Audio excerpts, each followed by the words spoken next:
Welcome back to the PFF NFL show. Trevor, Sikkema, Dalton, Wasserman back with you guys once again to continue our free agency frenzy conversation. The new league year is officially underway. We've got the tampering period in the rearview mirror. Now these things have become official. We've got the trades. We've got the signings. We got everything on lock. Plus, there's a lot of moves that we got to discuss that have happened over the last 24 hours since we have been with you guys here on this channel. So we're going to discuss that, and we're going to get into some, I don't know, do I call it early winners and losers? I feel like most of the dust is settling at this point. We got a handful of free agents that might move the needle one way or the other, but I feel like the winners and losers are pretty clear here. Dalton, what do you think about that, doing this 4 days into the tampering and free agency? No, I agree with you, too. You get kind of the majority of the crop that each team has brought in. There's obviously some quarterback question. There's some more wide receivers that need to be signed, to possibly different teams are re-signing where they're at now. I think we talked about some edge defenders yesterday. So there are guys who could move the needle a little bit, like you mentioned, but I think for the most part, we've got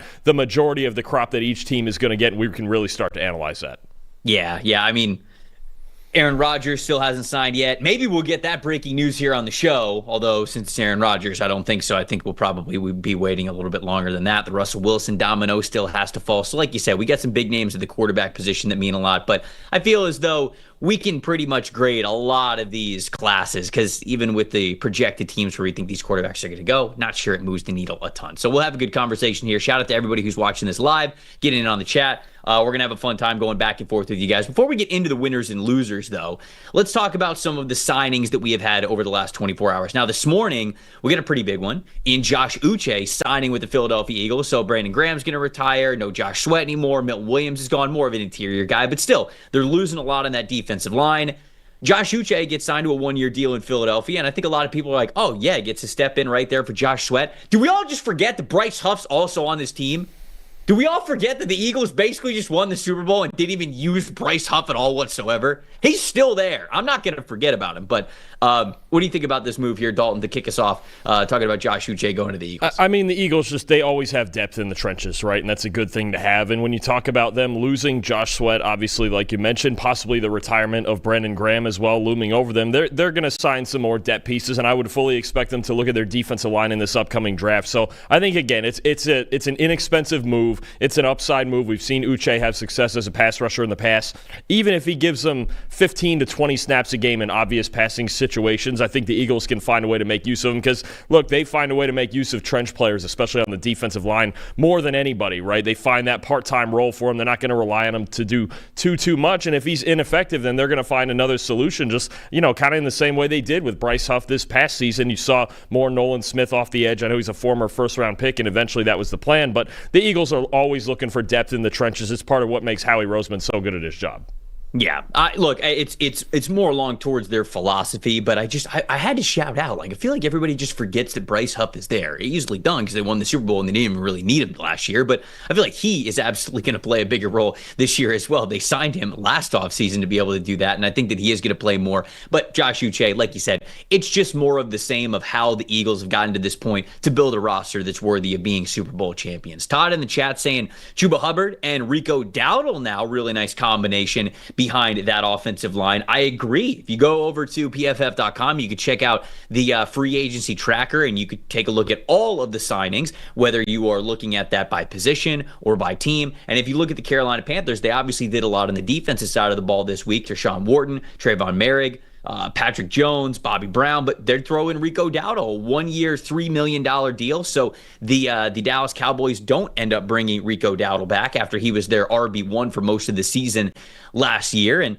I do like the combination of Chuba Hubbard and Rico Dowdle, especially because Jonathan Brooks tore his ACL again last season. And man, I love Jonathan Brooks, but now this is back-to-back years where he's had a major knee injury, and so it's understandable why they would bring in somebody like Rico Dowdle after moving on from Miles Sanders. You got to get somebody else in there, especially while Brooks is rehabbing, and then we'll see sort of what the running back room outlook looks like for 2026 and beyond. But I really like the Rico Dowdle signing. I think it's good value for him and a really good RB2 depth piece for Carolina. What do you think? Yeah, I agree. I think especially down the stretch last year with the offensive line that they spent so many resources on last offseason, they really wanted to get downhill, get physical in the run game, right? And they did that plenty with Chuba Hubbard as the lead guy. But to have Dowdle in there as a complement, a guy who really likes to run between the tackles, get physical between the tackles, get up on linebackers and run them over, I think it's a very good move when you talk about a complement. So Chuba Hubbard doesn't quite have that big workload on him, right? That say the elite backs like a Derrick Henry or a Saquon Barkley would. I know he got paid last year. He's not on that level, but it's really good to have that physical presence with either back in the game, and then you can complement with Bryce Young in the passing game. Yeah, okay, I do agree with you. I wanted to shout this out before I forgot. Sam, you were in the chat yesterday and you gave us a super chat, and I totally forgot about it before we ended the show. So if you are in the show at all today, please say what's up. I obviously remember your username and your AV and all of that. So we will get to your super chat. Just put it back in here, and I promise that we'll get to it here on the show. I apologize for missing it yesterday. I wanted to make sure that I said that right off of the top. Mr. Jekyll said the Eagles are playing the comp game, right? Losing Josh Sweat, losing Milt Williams, not really signing anybody big, because when you look at the Philadelphia Eagles, sure, they signed Josh Uche, but it's a one-year deal. It's a much smaller deal. Their big signings that they've had is Zach Bond, which is a re-signing, and then extending Saquon Barkley. So that's where a lot of their money is gone. They released Darius Slay. They released James Bradbury as well, traded C.J. Gardner-Johnson, but that doesn't go into the comp pick formula necessarily. Josh Sweat and Milt Williams do. So that is a strategy that you could have if you're losing some of those guys. You can afford to not spend big to replace them immediately, and you can get a comp pick in return. So I think that is a really good shout out as well. David's asking, what does the signing of Rico Dowdle mean for Brooks' immediate future? Kind of discussed it a little bit there, but you can't rely on a guy who's coming off of back-to-back seasons where he's had an ACL injury. You just can't.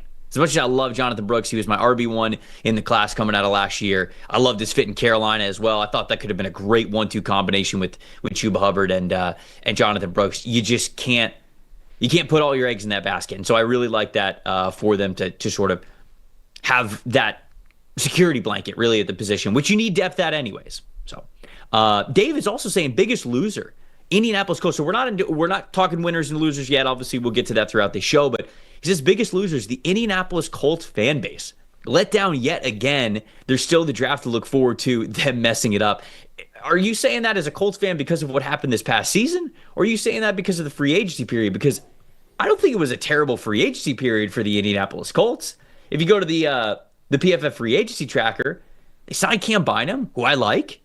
They signed Treverius Ward. You get a decent backup quarterback in Daniel Jones. They signed Neville Gallimore as well. That's a more recent deal that they had. They signed Khalil Herbert, who I like as a depth running back there. So I don't know what else the Colts would have done. I actually think that it was a decent free agent period for the Colts. What do you think, Dalton? I think there is, considering some of the guys they lost as well, there's going to be a heavier reliability on some younger players too. And you think about them losing Ryan Kelly and Will Fries, let's say, on the offensive line, but they have Tanner Bortolini. They have Dalton Tucker, who played a lot at right guard last year in place of Fries. So they could still look to fortify the offensive line, I think, in the mid-rounds of the draft. And then you talk about losing someone like, Dio Odeyingbo, and you've got Leatu Latu, you've got Kwity Paye off the edge. You can add, it's a deep defensive line draft, so you can add some depth off the edge there too. So I think there is, at certain spots, a reliability on younger players, and I just think there's this air of uncertainty right now about the quarterback position that's lingering over this Colts franchise, right? You mentioned Daniel Jones, and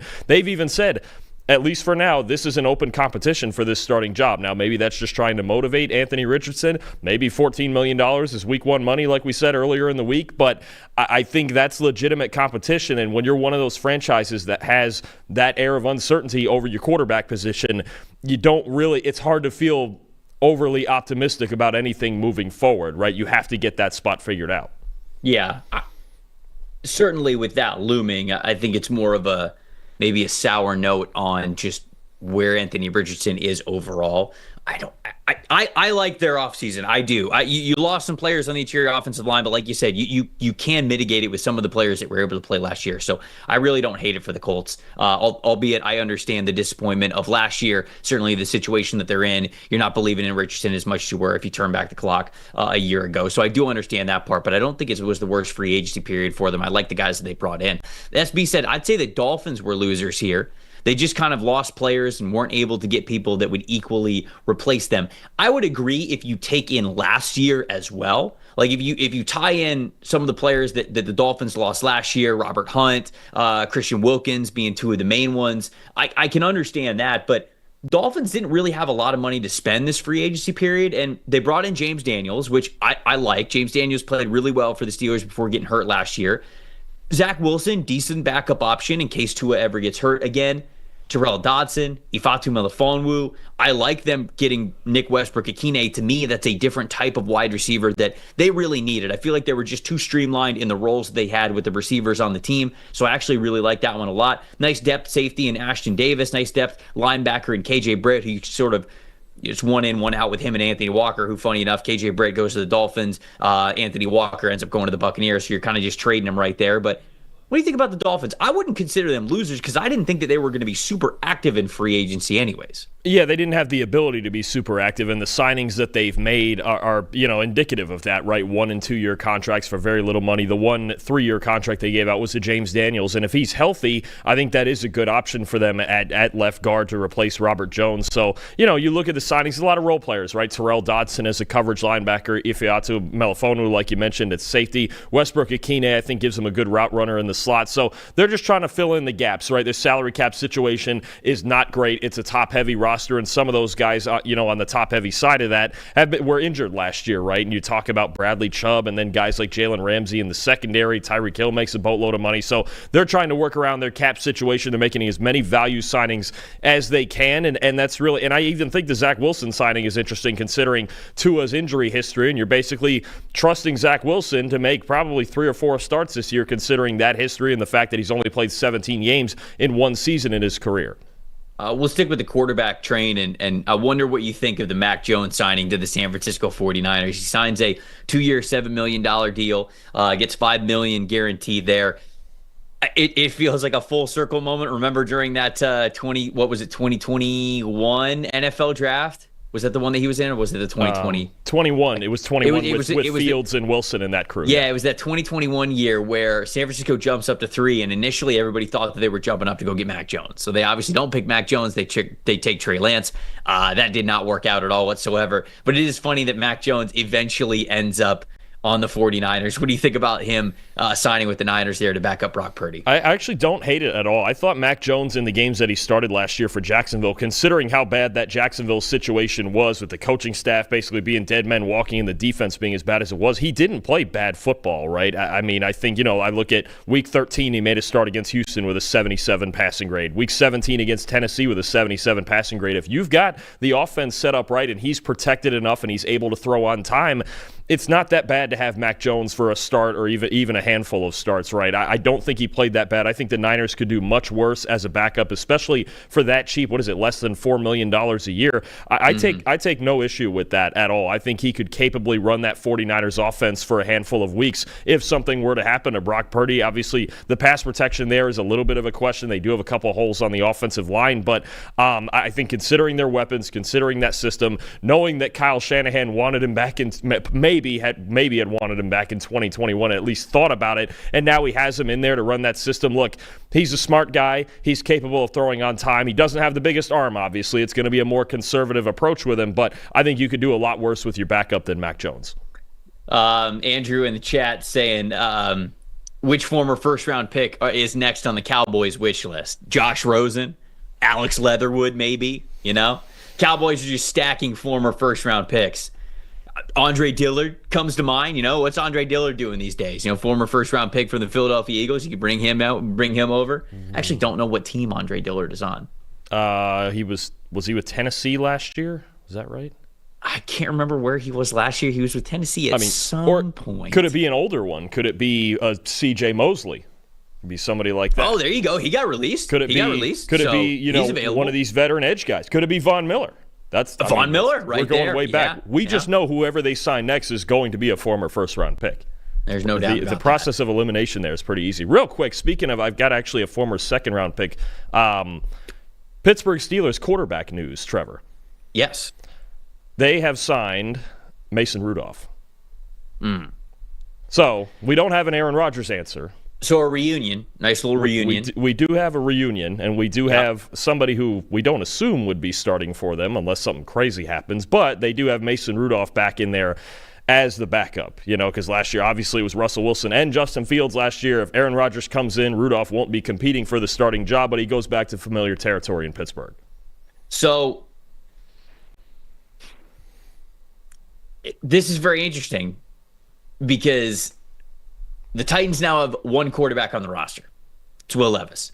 And I don't even know what other options they have. I haven't even heard of them talking to any other quarterback. That's just, I talked about this the other day on the latest NFL Stock Exchange episode. Feels like we're on a collision course for Cam Ward at number 1 overall, right? You can't go into 2025 with just Will Levis as your starter. And they're not even in a conversation for Russell Wilson, for Aaron Rodgers. Like, it's just, they are so clearly like, nope, we're drafting Cam Ward at number 1 overall. I don't want to speak in absolutes here with a month and a half left to go in the draft, but at this point, there is no way you can go into 2025 with just Will Levis as your starter because they don't even have competition now at this point. Who's left at the quarterback position? I'm going to scroll up on the tracker and see who we got left at quarterback. Jameis Winston. Joe Flacco, who somebody asked who the Vikings should sign as a backup quarterback. I like Joe Flacco the most. To me, that one makes the most sense. What are they going to sign? Gardner Minshew? Maybe actually, yeah. I mean, that's at least an option. You can't legitimately tell your fan base, yeah, we're going to go into next season with Gardner Minshew and Will Levis. No, you certainly can't. You'd be in the spot the Raiders were in last year with Minshew and Aiden O'Connell. I mean, no, you're absolutely right. Unless they're just going to consider Will Levis the backup because he's already been there. I mean, it's not my favorite thing ever, but you don't necessarily have to go out and pay a backup. You could keep Will Levis and draft Cam Ward anyway, knowing that Ward would be your starter and Levis would be the backup. Kevin's saying Easton Stick versus Will Levis for the Titans QB1 spot. That's appointment television. Somebody get Hard Knocks on the line. We got to get every rep filmed. A couple other signings. I did want to talk about before we get into our winners and losers. Dalvin Tomlinson going to the Arizona Cardinals. One, he got a bigger contract than I thought that he was going to get, to be honest with you, which should salute to Dalvin Tomlinson for getting the bag. 2 years, $29 million, coming off of 2 of his lowest graded seasons of his career when he was in Cleveland. He was a lot better and he had a lot higher grades when he was with the New York Giants. And then who's he with after? Oh, the Minnesota Vikings. So those grades were a lot better. He was a lot better in run defense, much better force in the middle of that defensive line. Did not really have that same sort of effectiveness when he was in Cleveland. Was a little bit better of a pass rusher, but just run defense grades were down from him. The Cardinals really need him to be that run defender again. And when you look at the Cardinals' defensive line now, it's Justin Jones, it's Dalvin Tomlinson, it's Darius Robinson, Baron Browning is back. They still have LJ Collier. Zaven Collins is one of those stand-up edge guys. They added Josh Sweat. They've got B.J. Ojulari, who I hope is fully healthy this upcoming season. And then you throw in Xavier Thomas as sort of an X factor there for them. That's a retooled room, and I do like some of the new names that they kind of brought to their front seven. You can even throw Mykal Walker and Akeem Davis-Gaither in there as well at the off-ball linebacker spot. So they've done a decent job in bringing in some new names along that Cardinals front. What do you think about just Dalvin Tomlinson, what he could have left in the tank? Do you think he'll be closer to that New York Giants version of him? In Jonathan Gannon's system, that odd front system, or do you think it's going to be more of what we saw in Cleveland? I think like you mentioned, if they can get that solid run defender out of him, and even this year a 64.2 run defense grade, which is obviously good enough. He can handle himself in there. It can be a little bit up and down, but I think that the thing for me that sticks out with this front seven on the whole is that they need Darius Robinson to be something close to a star. And I'm not even talking about maybe racking up 15 sacks or something like that. I don't think that's the role he's going to be in, but they need him to be that enforcer inside. A guy, we've mentioned before, he's got kind of that 3-4 defensive end kind of build to him. He's very long. He's strong as hell. I think that's the guy they need to emerge, right? Because he dealt with injuries. Basically, his entire rookie year was kind of just a lost rookie season. He played the last handful of games. It was a struggle because he didn't have many practice reps. He didn't have any preseason reps. So I think Darius Robinson's a guy that needs to stand out in his second season. And then I think it's still a position where they could attack in the draft, right? Let's say if a Kenneth Grant or somebody like that's available at 16, I think defensive line is still very much in play. I think about their linebacker spot. Could it be a Jihad Campbell there? I still think about cornerback. They need some help on the outside. So they have options. I think Tomlinson adds depth to a unit with a lot of at least stable veterans, right? They give you a decent floor, but nobody that stands out above the rest. They need Robinson to stand out, or they need to add more reinforcements in the draft to that group. I'm with you. It's a big year for Darius Robinson. They've got to get more from him. I don't think anybody looked at Darius and said that he was going to be this like prolific pass rusher, but he's just got to be a difference maker. He's got to be able to hold the line of scrimmage consistently. He's got to do the dirty work to get these other guys a lot of space to get those one-on-ones. Now you're bringing back Browning to hopefully do that. You brought in Josh Sweat to do that. Perhaps they're not done with that. Zaven Collins as well, BJ Ojulari. So you're hoping that you're putting together a pretty good odd front hand in the dirt type of unit there to really open things up for those stand-up pass rushers on the outside in Gannon's system, which, I mean, they can blitz from anywhere. They can get pressure from anywhere, but it starts with having a lot of guys up front that you feel good about at the line of scrimmage. Michael Acosta with the super chat. Shout out for giving us a super chat, our first super chat of the day. Personally, prefer Wentz as a backup to J.J. McCarthy. Thoughts? I threw out Joe Flacco. I mean, we threw out sort of Gardner Minshew as well, but Carson Wentz potentially is that veteran backup behind J.J. McCarthy. Your thoughts there? I think the idea over those other two guys you mentioned is there's more mobility, right? I think Wentz would give you a bit more, a few more options when it comes to running the bootlegs and things like that in Kevin O'Connell's offense. I do think that makes some sense. We haven't talked about Wentz really all week when we've talked about the bigger name quarterbacks and even some of the backups, but didn't look great in one start last season, but that was also the Chiefs just not playing any of their starters alongside him, so it really wasn't a fair fight when he got to play the Denver Broncos. I think Wentz could still be a serviceable backup, and he gives you more options in that offense than a Flacco or a Minshew would. Yeah. Scrolling the chat, trying to find some I also just like sitting here thinking about it a little bit more. I don't mind that Wentz play. I had not thought of Carson Wentz there previously, but I do like that. I actually do like that. I might like that fit more than Flacco, because to me it's if you're signing Flacco, you're sort of like putting your head on the pillow at night going, yeah, we got a veteran, we're good to go. Like, he's going to teach JJ, like how to be an NFL quarterback and everything like that. I still think that you get that with Carson Wentz. You just get somebody who's younger, has more mobility, like you mentioned, and that's just a factor that I did not think about. That I don't hate. I don't hate the Carson Wentz idea as the backup to J.J. McCarthy in Minnesota. And I actually think that Carson Wentz, if needed, could play pretty well in Minnesota, especially with that revamped offensive line, the passing weapons, and getting to play quarterback in Kevin O'Connell's system as well. Austin Anderson with the $5 super chat. Shout out. Appreciate you. Second super chat of the day. We'd love to see it. Cooper Kupp to Denver.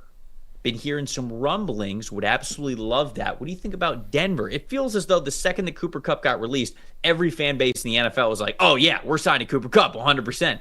Your thoughts on him with Denver, who has Courtland Sutton, obviously is their wide receiver one right now, but then they've got Devon Vele, they have Troy Franklin, they've got Marvin Mims Jr., so they have a handful of guys after that, some guys that I feel like they're comfortable wide receiver threes at the NFL level. Do you think the Cooper Kupp is still good enough to be that wide receiver too? Because if so, then I think that he kind of complements that room. But what do you think about his fit in Denver? I think in an offense like that makes plenty of sense, right? We think about it right now being a little bit more of a conservative passing game, and they're trying to open up some underneath route runners, because that's what I think they need, right? They have Sutton as a vertical threat. Obviously, Bo Nix at times is going to work underneath and work within the timing of Sean Payton's offense, but I think Cooper Kupp is a guy who could add a different dimension underneath, right? As a one-on-one route runner, a guy who can pick apart zone coverages. I think for all the same reasons at times that we talk about, say, the Broncos drafting someone like Emeka Egbuka, right? An efficient route runner, a guy who can beat zone coverage, a guy who can help out in the run game with his blocking skills. Cooper Kupp gives you a lot of that, and I think he'd be willing to play any role that Sean Payton needs in that offense, and it still wouldn't preclude them from adding another vertical threat on the outside. I think Kupp being so versatile, being such an experienced route runner, being able to see coverages in the same way that a quarterback does, I absolutely think Sean Payton would love to have Cooper Kupp in his offense. Yeah, I think that Sean Payton would cook up some stuff just for him, and I think that for amongst the other wide receivers that they have that give them a little bit of juice, that route running, that high football IQ type of stuff, that instant separation, winning off the line of scrimmage, I think that's really valuable, especially for Bo Nix and the quick game that he wants to operate with. People, I think a quick game and they go like, oh, it's just screen passes. It's stuff to design for yards after catch, and it can be, but sometimes it's, winning very quickly off the line of scrimmage against press coverage, and then boom, you're hitting sort of a whole shot in between cover two really quickly, or maybe it's just, you're hitting a diamond release where you're faking to the outside and then you cut back inside and you're able to really hit a slant route very easily, and maybe it's not something that has a ton of yards after catch, but it's just that quick hit, quick game stuff that I think Bo Nix can do pretty well. So Cooper Kupp is actually a pretty good compliment to what they have there. Slam and Sam, I see. Okay, you just super chatted again. So we love you so much for that. I'm not sure if you were in the chat when we were talking about this a couple of minutes ago.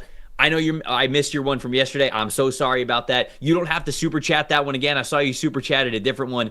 If you just repeat the one that you had yesterday, I will read it off. I promise we'll get both of them in the show. Sorry that I missed it the other day. Charlie with the $5 super chat before we get to Sam's. He said, went to bed last night watching Trevor, woke up now and I'm watching Trevor. I think I see Trev more than his partner. My partner travels a lot for work, so I think that unfortunately that may be the case. But shout out to Charlie for being up late last night, watching the latest episode of the NFL Stock Exchange podcast. We had a lot of fun on that one if you guys didn't see that one. Talking, free agency, a lot of the moves that affected the NFL draft. So shout out to Charlie for being an addict on NFLSC and being a loyal subscriber and follower here on PFF, joining the show here this morning. Getting to Sam's super chat. We love you, Sam. Chiefs will have to trade back from 63 or 66 pick. Oh, you're saying that you would like them to? Let's see. Where are the Chiefs at right now when it comes to draft picks that they have? Let's see. 31, 63, 66, and then 95. And then it's just 63 and 66. I don't know. Sam is saying that they're going to trade back from those?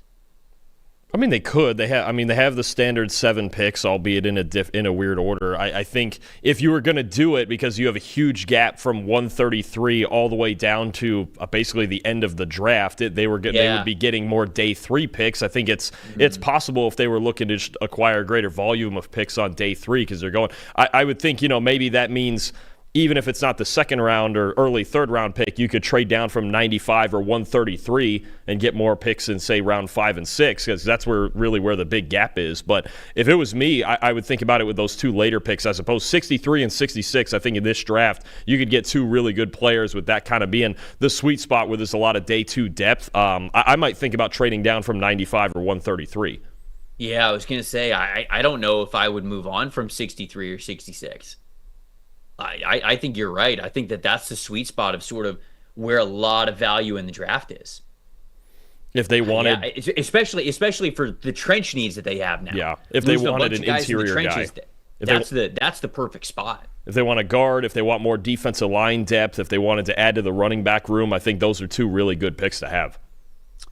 Have you all heard anything about Diggs and where he ends up? Haven't heard much. I really have not. I haven't heard a ton about Stephon Diggs. I don't know if you have either. Him and Mari Cooper, it seems very quiet right now, so I don't really have a lean one way or the other of where he might end up going.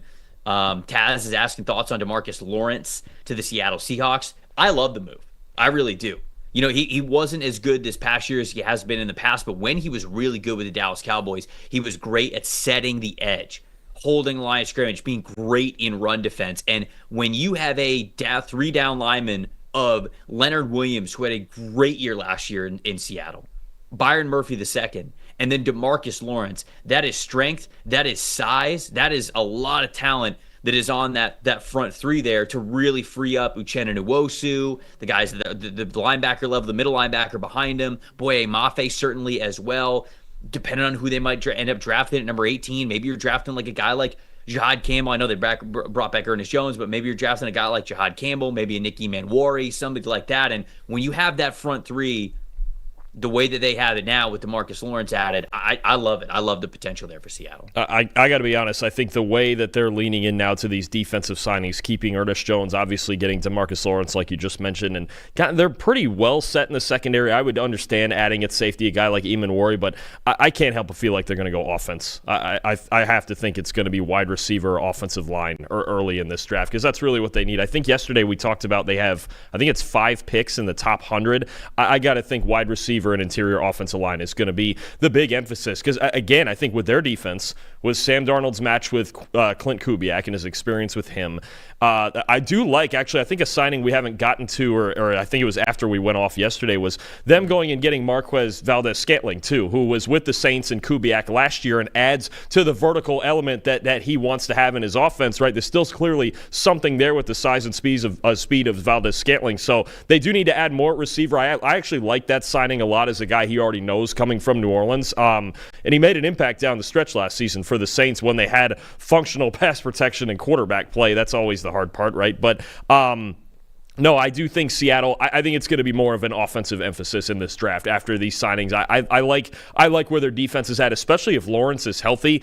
You're talking about over the last 2 years a very improved run defense. Lawrence, Boye Mafe, Byron Murphy, obviously he makes his money in the run game. He had a little bit of an injury issue, the hamstrings and things like that this past season, but if he's healthy, he can be a really good run defender. Leonard Williams just had arguably his best season of his career. So I think in the front seven, they're looking pretty good. They're usually very good in the secondary, especially with the cornerback room they have, Tariq Woolen, Devin Witherspoon. So I think offense is really going to be the main emphasis here early in this draft coming.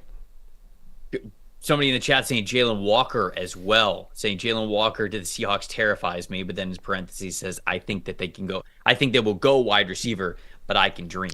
So Jalen Walker, another one to throw in there along with Shahad Campbell and Nicky Manwari that could be pretty nasty. The way I look at them right now with Valdez-Scantling as that vertical size speed guy and Smith-Njigba as kind of that classic excellent route running slot, I really start to I think we made this in our mock draft the other day. I really think Luther Burden makes a lot of sense for them at 18. With Valdez-Scantling there now? Yeah. I don't hate it. Yeah, because I like Matthew Golden too. Golden can work, but I think what Burden gives them that Smith-Njigba, and not that he doesn't give it to them, and Valdez-Scantling certainly doesn't, is Burden being the elite after the catch guy in this draft. I think that would be a huge help in this offense, right? On top of the explosive speed that he could give you if you just have, say, him and Valdez-Scantling or him and Smith-Njigba on as 2 receivers, so you have 2 tight ends out there. I think Burden gives them more options. I think Golden's a fantastic route runner and he can get vertical, but I think for what Burden could give them in this offense after the catch would add a different dimension to it. Actually, for the same reason that I talked about Burden possibly being a really good fit for the Saints because they lack after the catch ability, I think in Seattle's offense, if Kubiak sees that missing, I think Burden would be an ideal fit there at 18. You don't think that could be a JSN thing? I'm not really. I don't believe that Burden and JSN couldn't coexist together. But I think JSN's it does give them that after catch type of a player. That's why I might lean more towards Golden. I think that Golden and Burden are close. I would take Burden just because I think the talent is better. But do you think that are you saying that you don't think that JSN can be that yards after catch guy that they need? I think as more of a true slot guy, right? And he forced 12 missed tackles this past year, right? Which is obviously a double of what it was the year before, and he also got a much higher target share. It's not that I don't think he can work after the catch on those shorter passes because I think he's more of a true slot receiver, almost in the same way I want to say it was a direct replacement for Tyler Lockett at this point, right? So I'm not saying Smith-Njigba isn't a guy who can make people miss and make things happen in the open field, but if you're telling me I can add the element of, say, the screen game into it and just kind of those extension of the run game type plays, I think Burden would actually do it a little bit better, and then you can allow Smith-Njigba to get vertical and run routes down the field. John! Shout out John for the $5 super chat here. Appreciate you. I also think that the Titans are taking Cam Ward at number 1. If the Giants pick up Carter or Hunter at 3, how does their defense stack up against the other defenses in the NFC? So let's break it down here.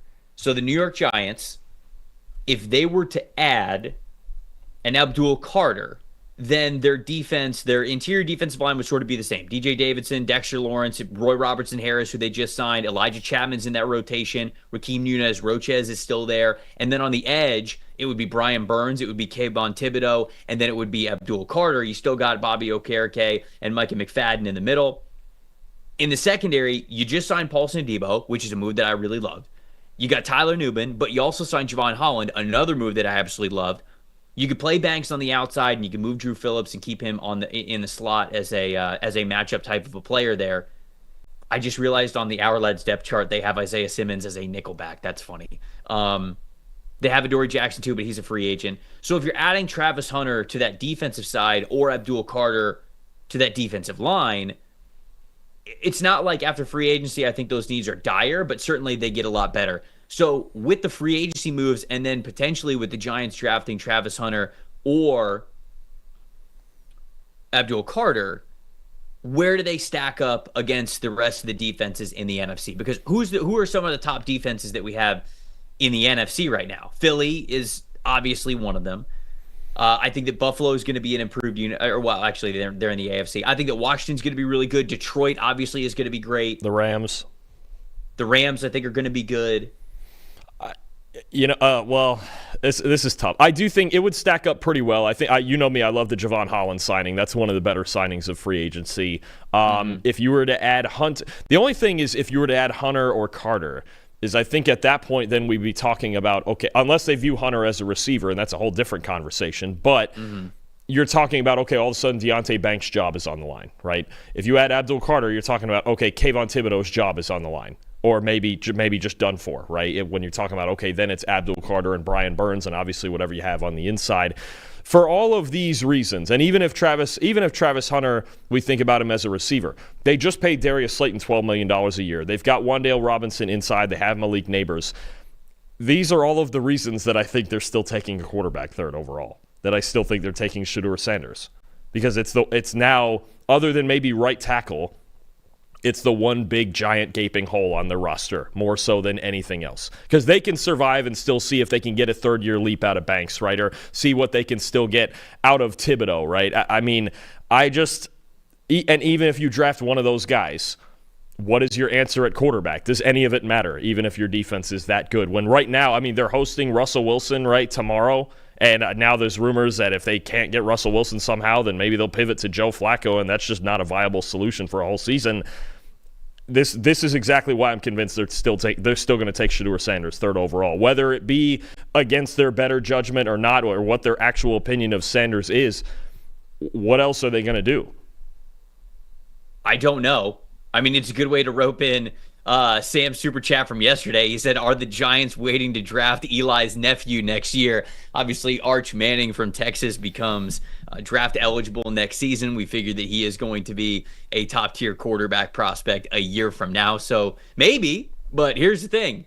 If the Giants are within range to draft Arch Manning, the guys who are making decisions right now underneath John Mara will not be there. So that's sort of the reality, and I don't think that anyone who's making decisions for the Giants right now has the luxury to look that far in advance. But hey, obviously, having Eli Manning and then going to Arch Manning, not too bad. Not too bad if they can somehow pull that off. When it comes to where I want to answer the question, I want to answer John's super chat question. Where do they stack up against the other defenses in the NFC? I don't think it makes them tier 1, but probably tier 2. Right? If I'm thinking about tier 1 defenses in the NFC, make sure I'm not forgetting any here. Philly, the Rams. I think Minnesota could get there with what they've added. I think it's possible they could be in tier 1 with Brian Flores calling those plays. If the Lions are healthy. I would say Detroit. I would say Detroit. Yeah. That's probably tier 1 for me. And then I think you would have the Giants, the Bears, the Cardinals in theory, like the Seahawks in theory. I think the Commanders. The Commanders I would put in that tier 2 as well. When Micah Parsons is healthy, I think I could still put Dallas in there. They have their flaws, but when Parsons is healthy, it's still it's kind of a lethal pass defense. Now you can run all over them, and I don't think they've done much to improve that, but I think to put him in that second tier when Micah Parsons is healthy, I think that's fair. They're not awful. They just have it's a lean towards the pass game instead of the running game.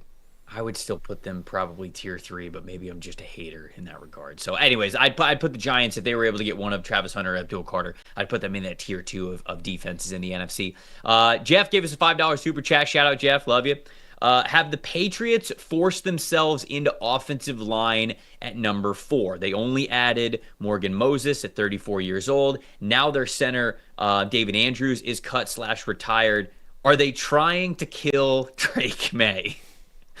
Well, hopefully that's not what they're trying to do, but there's no doubt about it. It's intriguing to look at the New England Patriots, which maybe that's a good way for us to actually start the conversation that we're here to talk about here on this episode of Winners and Losers. One of the winners that you have, so today on the show, we're each going to give you 4 winners and we're each going to give you 2 losers.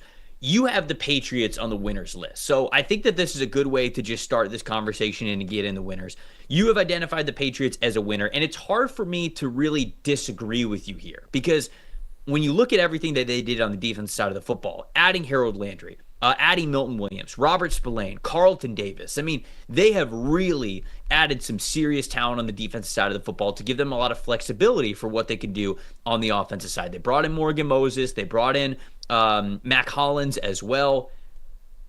You have them as a winner. I don't really push back too far on that.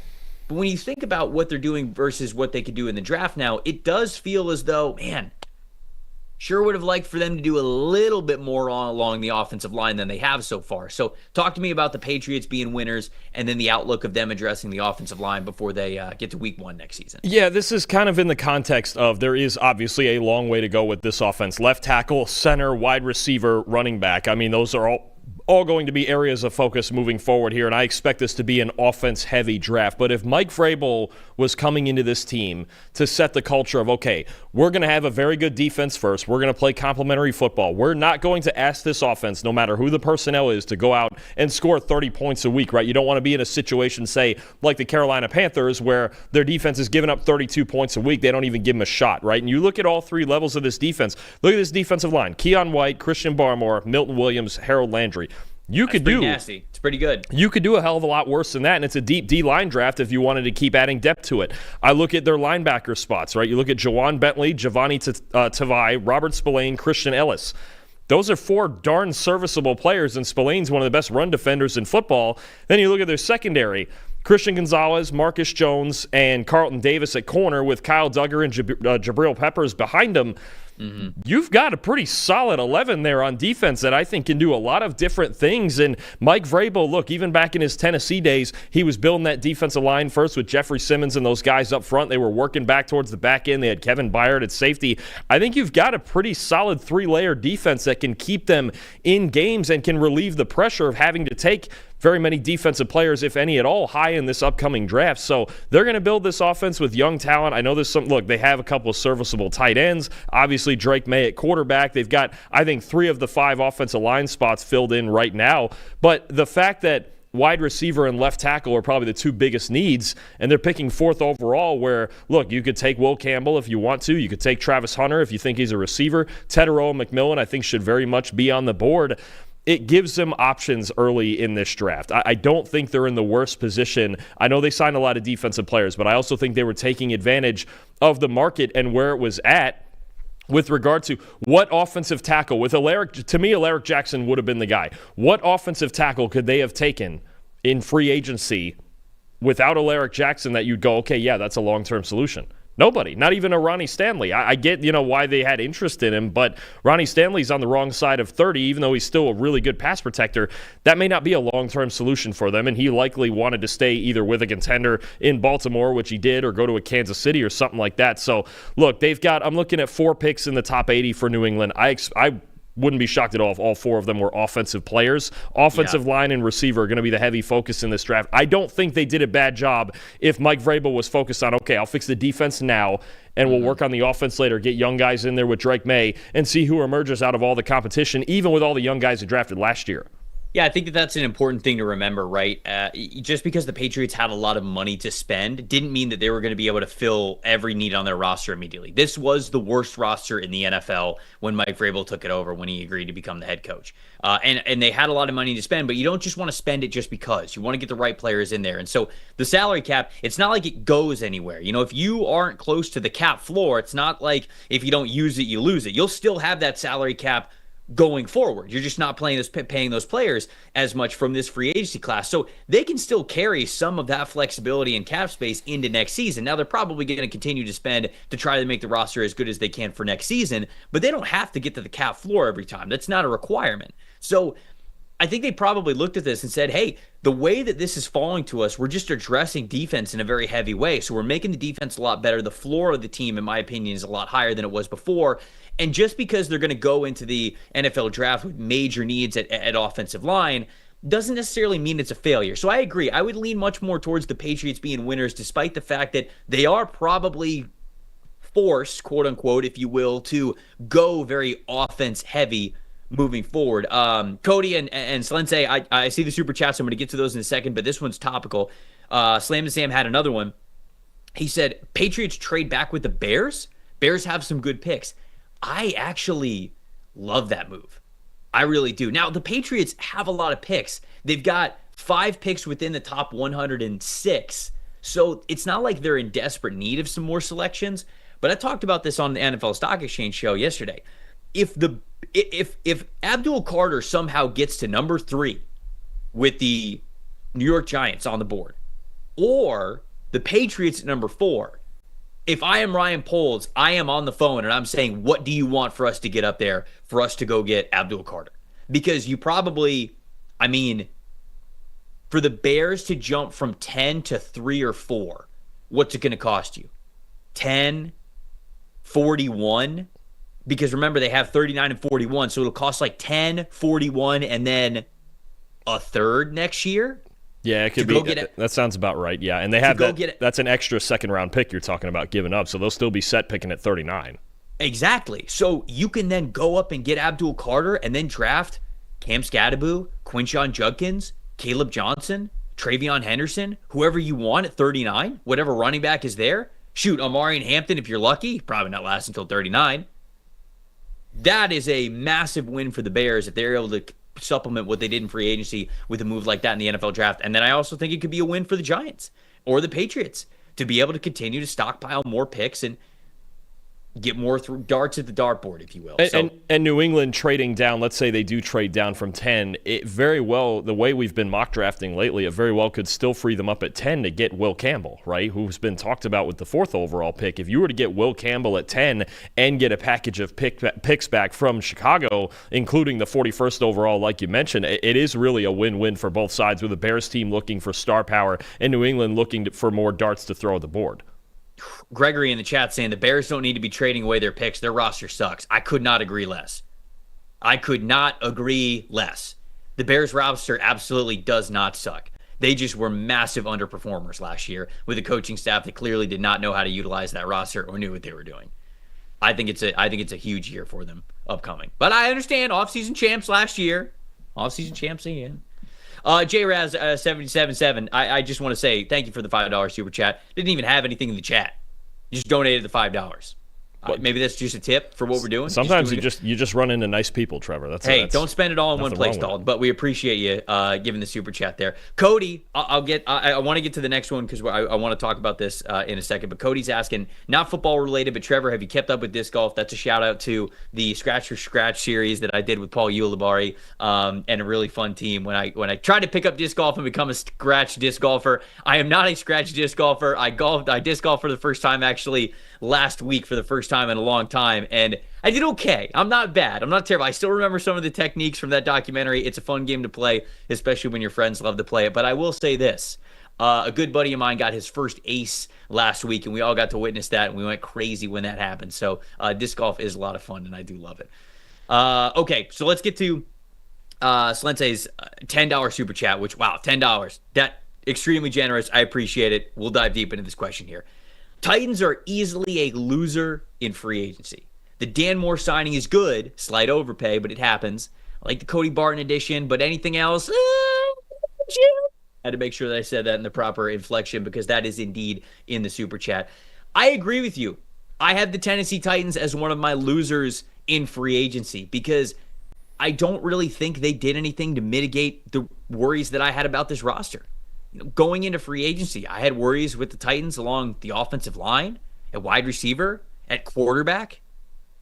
Sitting here now, I still have worries about them along the offensive line, at wide receiver, and at quarterback. They spent money. I don't think they spent money on players that are going to be major difference makers, in my opinion. And you bringing in Dan Moore, not only do I think it is an overpay, you are then switching J.C. Latham back to the other side. So now you're just playing sort of musical chairs. And you could say to yourself, hey, he's going back more towards his home at right tackle. Fine. It's not a guarantee that's not going to that it's just going to, he's going to snap back to it immediately. And even when he was at right tackle at Alabama, he still had things that he needed to get better at. So they signed Dan Moore Jr. to a big contract. They signed Draymond Jones. I don't mind that one. I like Cody Barton as well. I don't know how much of a needle mover it is for them now at the off-ball linebacker spot. Kevin Zeitler one for 1 year, $9 million is a good one. I actually do like that deal. Xavier Woods, 2 years, $10 million, okay. Van Jefferson, all right, wide receiver 3, wide receiver 4 for you. They released Harold Landry as well. And they did absolutely nothing at the quarterback position. The Titans kind of like spent a lot of money and got some different names on their roster. Dalton, I don't really have that big of an outlook that's changed from the Titans. And so that's why they're losers in the free agency period to me, because I don't really think the Titans got much better. And instead, I feel as though they absolutely pigeonholed themselves into drafting Cam Ward at number 1 overall. Now, maybe that's not a bad thing, right? Maybe that's how they wanted to operate anyways. I just don't look at the moves that they have made and think that their team needs really changed at all whatsoever, and that the outlook of the Titans in the short term is better than it was a month ago. Maybe slightly, but not enough for the money that you spent and not enough for being the team that earned the number 1 overall pick last year. So they are one of my losers in free agency. What do you think about the Titans? Yeah, I think you mentioned it. There is still a number. Look, we know who their 5 on the offensive line are that now, even though it came at kind of an expensive price, right, especially with Dan Moore. But you look at, I still look at wide receiver. I look at even edge rusher. It's the one thing that makes me think maybe that they could still take Abdul Carter. First of all, Trevor, we have a very special guest, actually. I have to interrupt this. Look yes. What we just found. What up, man? How are you guys? Are you still alive? Man. Are we living? Are we breathing? It's only day 75 of free agency. Oh, you're telling us it feels like it's been going forever, even all the trades and things last weekend. But oh no, it's been a wild ride for sure. And yesterday, Trevor, we pulled a doubleheader, didn't we? Yesterday, huh? We did. Hey, the people wanted it. The people wanted the show, and we needed to make it happen. I don't even know if Chris can hear me. I don't know. Chris, can Chris even hear me? Or am I live out in the studio? All he's saying is it's been a long week. The fans wanted a doubleheader. They wanted more of us on the live shows yesterday, so we went 2 for them yesterday. I think we're not going to do 2 today. We've got just this one today, and I've got some college stuff to do with Max. But this one's easy.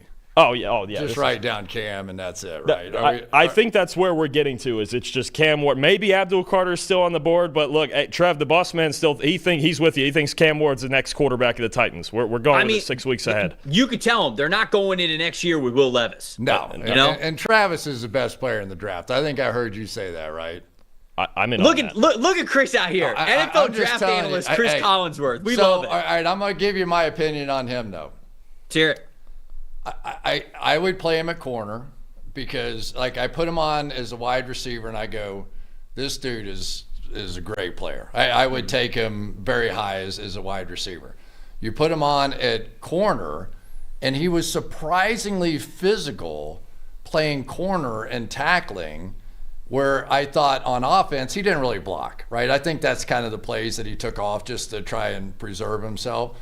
But watching him hit and tackle on defense and cover, and you can get 20 plays out of this guy on the back end of it on the offensive side. I'm excited about this draft. I think there's some players in here that, you know, it's not the big quarterback draft. It's not that whole thing. Although I'll say this about Shadur. Mm-hmm. Shadur is a guy that he wants to scramble. He wants to be Caleb Williams. He wants to do all that. But what he does really well is what works in the NFL, which is get the ball out of his hands.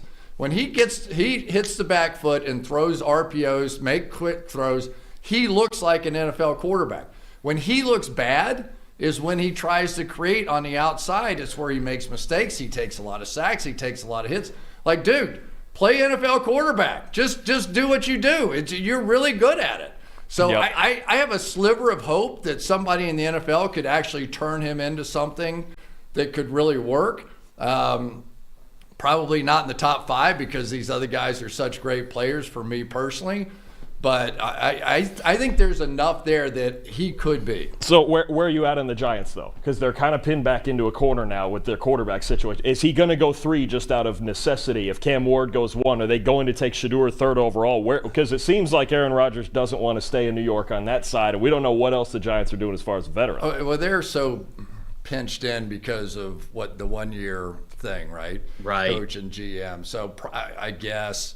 But it wouldn't be what I would do. I would the 3rd pick will have a great football player. Yeah. Great football player. I would not take that chance. I would not pass up one of those great players. I would wait for next year. I'm a long-term approach to everything in life. It's like if it's not there, don't force feed it. If you want to trade back and get them, I'm fine with that. That's it. My little nuggets. That's about all I got for you anyway. I'll study some more. Appreciate you as always. It's great to see you. You guys have done a hell of a job this week. I'm not lying. I've been listening the whole weekend. You guys are the best of anybody doing this right now. Not even kidding you.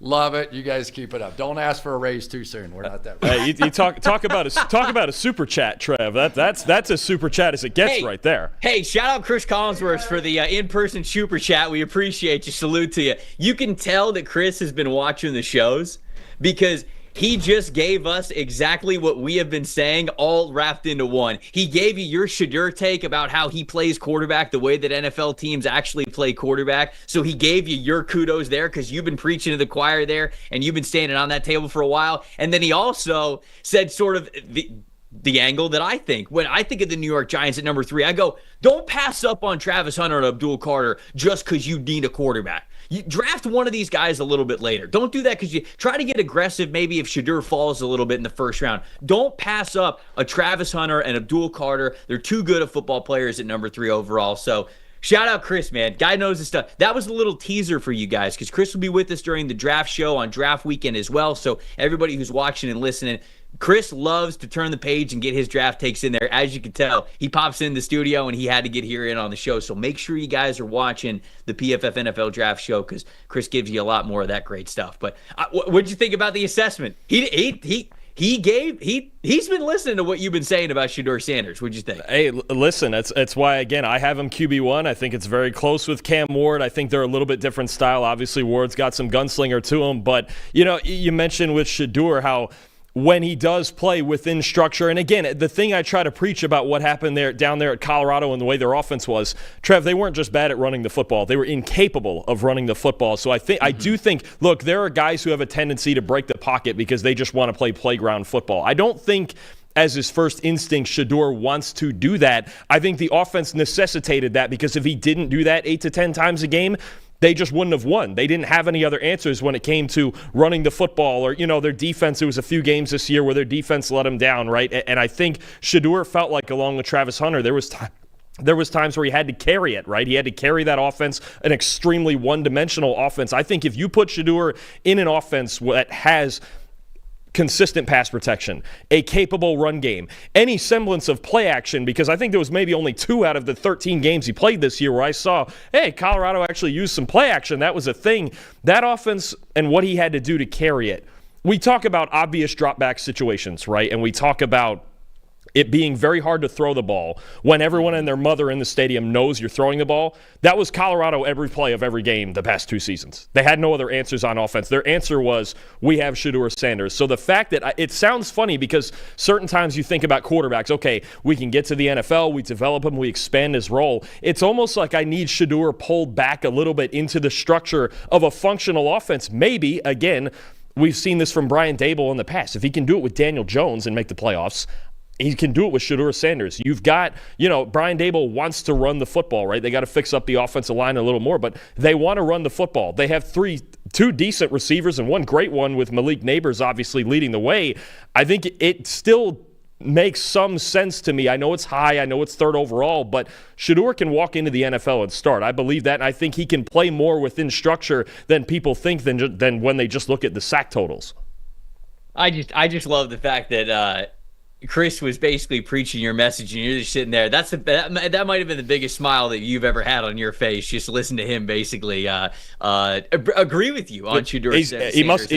He must be watching the college show too. He must be watching me and Max, because we covered Colorado plenty this year, and this is what I kept saying. Shadur, you can dislike the hype and Dion and whatever else you want to dislike around him, but he's really darn good. Slam Sammy with another super chat. We love you for so many of these super chats. For the Giants' perspective, this goes along the same lines.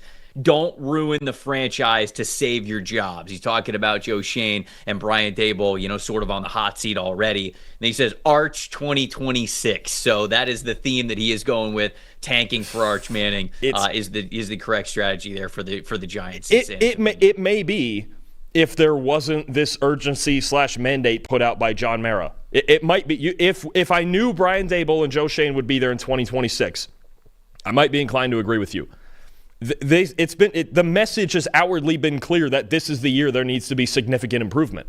Mm-hmm. Again, I'm with you. Look, do I think Shadur Sanders is the third best player in the draft? No, I don't. For as much as I love him, he's going to fall somewhere probably in the teens for me. I know I have him higher than you do, and he's one of the two best quarterbacks, and it's not the quarterback class it was last year. I get what Chris is saying. There's elite players at the top. Abdul Carter, Travis Hunter, Mason Graham, Ashton Jeanty, guys like that. There's more talented football players than Shadur, but the urgency of the Giants' situation at quarterback, and now we've hit a point in free agency where they're talking about, well, if we don't get Rodgers and we don't get Russ, well, we'll look at Jameis or Joe Flacco. That's going to get them fired regardless. So why are Daboll and Shane looking to tank for 26? No, they're not. Is the conversation that we had before. There's no way that they possibly can. Moving off the Giants, because we've talked about the Giants a lot on this show. Dalton, if there is anything that I have learned over these 4 days, it is that Panthers fans are a passionate bunch. And they want so badly the Panthers to be good again. They have been fed up with the last couple of years because TJ with the $10 super chat, shout out to you, TJ. We appreciate you. He wants to know our thoughts on the Panthers offseason so far. Where do we think they go in the draft? So if you look at the Carolina Panthers, some of the moves that they have made, certainly from the free agency period, we talked about it a little bit at the top of this show. We've talked about it in the shows in the past, but revamping the defensive line, getting some new guys in there, Tershawn Wharton and Bobby Brown III to play next to hopefully a fully healthy Derek Brown next season, I think is a really good combination. They already have Jadeveon Clowney. They add Patrick Jones, which I think is an underrated signing for them on the edge. I feel like he's been an underrated edge rusher in this league for a while now. They signed Trayvon Merrick as well, who I think gives them more of playmaking there on the back end. They signed, or re-signed, I should say, extended J.C. Horn, and even though it makes him the highest paid corner in football, and that looks a little risky with as much time as he has missed due to injury over the last 3 or 4 years, you look at this situation and say, hey, they're trying to get ahead of Deron Bland, Derek Stingley Jr., Trent McDuffie, Sauce Gardner, who all have their contracts, rookie contracts, coming up next offseason, so you're trying to get ahead of that stuff. They released Miles Sanders. They brought in Rico Dowdle as well. I really like what the Panthers are doing. They still need that wide receiver one. And so, again, if Tetairoa McMillan is on the board for them at number 8, I'm in, man. Even if Tyler Warren is still there and he's on the board for them at number 8, I'm in. I'm totally in on those offensive additions there. They could certainly still go pass rusher. They're another team, like we talked about with Chicago, that I think should be in the conversation to get aggressive in this draft. They have the number 8 overall pick. They have the Rams pick in the second round, and then they have their own 3rd and 4th round picks. Then they got an additional 4th round pick. They got the Dallas Cowboys 4th round pick as well. If you can get aggressive to go up and get Abdul Carter, I would really, really think about that. And it might not cost you 57 either. If you're the Panthers and you're offering number 8 instead of number 10, you might be able to give up number 8, number 74 in the 3rd round, and then a 3rd rounder next year to just move up 4 or 5 spots to go up and get Abdul Carter. I think that is well within the realm of possibility as well. So I like what the Panthers are doing. They're not done yet, but I think that they have done a good job of making the team better, making the defense better. Certainly, this is one of the worst pass rushing groups in the NFL last season, so you're really helping out the defensive line there. I know that losing Milton Williams stings, but I think this is a pretty good offseason here for Carolina. What do you think about the Panthers? Yeah, Well, the Milton Williams thing is funny because you go, it feels like a loss, but he was never there in the first place. It's not like he was on their team last year, right? It was just the idea that the Patriots went and outbid him, and you know me and my old music, Trevor. I'll give you one. The great Muddy Waters used to say, "You can't lose what you ain't never had." So I think you kind of have to think about it like that. Listen to that wisdom, folks. You love that. It's from like the 1940s. Don't worry about it. No, I think the trade up for Carter is something I hadn't, because we've been debating at 8th overall, if they're going defense, which edge rusher is it? Is it all over the map that we've seen? At times we've seen James Pierce Jr., at times Mike Green, at times Shamar Stewart, Jalen Walker. Who's it going to be? Well, if you do trade up, you take the question out of it. You take Abdul Carter. For as many talented defensive linemen as there are in this draft, Carter's the most talented one. If you have a chance to get him go up to, 2, 3, or 4, any of those spots I think could be viable trade down spots, and those other teams would be willing to move down to 8, I think it makes a boatload of sense, right? I think if you talk about especially New England at 4, again, moving down to 8, I think still likely leaves them in a place where they can take an offensive tackle, right? And the Panthers move up to 4, and they get Abdul Carter. And now you're talking about a D-line that's really rounding into shape with all the guys you've signed, right? Jadeveon Clowney on one edge. Obviously, you've got Pat Jones. But Carter gives you that elite presence, right? Because I think by the end of his rookie contract, I'm looking at Carter's talent. By the end of his rookie contract, he could be a top 5 pass rusher. I do not disagree, man. That's why, again, for Chicago and for Carolina, if you got the opportunity to go up and do it, do it. Go get this edge rusher. I'm with you 100%. And it will depend certainly on, if both are trying to do it, the bidding war, what New England would want out of the return, how much Carolina is willing to sacrifice the rest of their draft as a team with several needs, right? I think it makes a lot of sense. And the other thing you mentioned that I find interesting too, we've talked a lot about Tet, but about the possibility of Tyler Warren here to Carolina. Right now, they re-signed Tommy Tremble. They still have Jatavian Sanders, who was a 4th-round pick, who I still think should have gone higher than that last year. But, again, a chance to add an elite player. This is what you're trying to do with a top 8, top 10 pick, right? So I think any of the above, offense or defense, make a lot of sense. To trade up for Carter would be... That would make them very interesting, because that's the star power I'm looking for. I've got Derek Brown, I've got J.C. Horn, I'm signing other starting caliber players. I feel like I need one more superstar in this Panthers defense, and then I really start to take them seriously. Donnie's in the chat, $2 super chat. We appreciate you, Donnie. Donnie's always in the chat for these PFF shows, so we love you. We appreciate you hanging out with us every time we're going live. He said Dalton just gained 80% more aura with Chris there standing next to him. Do you feel that? Do you feel 80% more aura? For sure. I can't say I was born with a ton of natural aura, so that certainly helps. That entire segment definitely. I don't have anywhere. I'm usually relying on you to carry the aura part of this show for sure. Not from the PFF studios, though. You got to do that on your own. Mateo says in the chat, I think that Trevor is a super Chad. Settle down. Wow. Easy. Wow. Calm down. Calm down, everybody. All right, I do want to get back to some of our winners and losers. You've got one winner down. You talked about the New England Patriots. I got a loser down because we paired that with a super chat that we had. I identified the Tennessee Titans as a team that I felt like underperformed here this free agency period. Give me a team that you think underperformed. Give me a loser on your end, and then we'll talk about a handful of winners and sort of and on a positive note, we'll be able to do that. Yeah. Give me one of the teams that you were a little disappointed by this week. Yeah, so they cleared a bunch of money, and then they just, I don't think, spent it on very much that improves them very much, and that's the Dallas Cowboys. I'm not really sure what the idea is here. I mean, obviously one of the ideas is to get a bunch of former first-round picks in there, but I don't know. Look, I do like re-signing Oso Odighizuwa, a really good interior pass rusher. Doesn't give you a whole lot in run defense. The theme for this team this offseason should have been, we need to improve in the run game on offense and in the run game on defense. And I just don't see a whole lot there. Solomon Thomas hasn't been great in run defense for a long time. Peyton Turner, kind of a flame out with the Saints. I like Jack Sanborn at linebacker as maybe an early down player, and he's got a connection with Matt Eberflus, their new defensive coordinator. Javonte Williams at running back. I think Rico Dowdle was the better option, and they even outwardly said, we would like to keep Rico and find a complimentary back maybe in the draft. Now that strategy is going to go to Javonte Williams with that, but you know, and then Kyer Elam, you make a trade for Kyer Elam at corner, which I think is a bit unnecessary. I get they have depth, but they want depth, but they have Trayvon Diggs, they have Deron Bland, they have Kalen Carson, who they drafted and started a few games last year. I don't really, Kenneth Murray too at linebacker. He struggled his entire career in run defense. I just don't know how any of these players solve any of the Cowboys' problems, and they still sit on more cap space, and they're just kind of refusing to make any impact signings. They had enough money to do it, and yet they filled it out with, I don't want to say filler players, but kind of outside of re-signing Oso Odigizua and extending Kevontae Turpin. I'm not seeing what the mission here is for the Dallas Cowboys at all, especially when you talk about badly needing to improve the run game offensively to take the pressure off Dak Prescott and CeeDee Lamb. And then I mentioned it before, I do like their defense on passing downs. Absolutely. When Micah Parsons is healthy, that alone makes them an elite pass rush team. They've got talented players in the secondary, but if you're going to go in there and get run all over every week and not find any solutions for it, teams are going to continue to hand the ball off and just run you over. I don't think it's not that hard a formula to figure out. I just don't really know how any of these signings significantly impact what they're trying to do in a positive way. I don't disagree with you.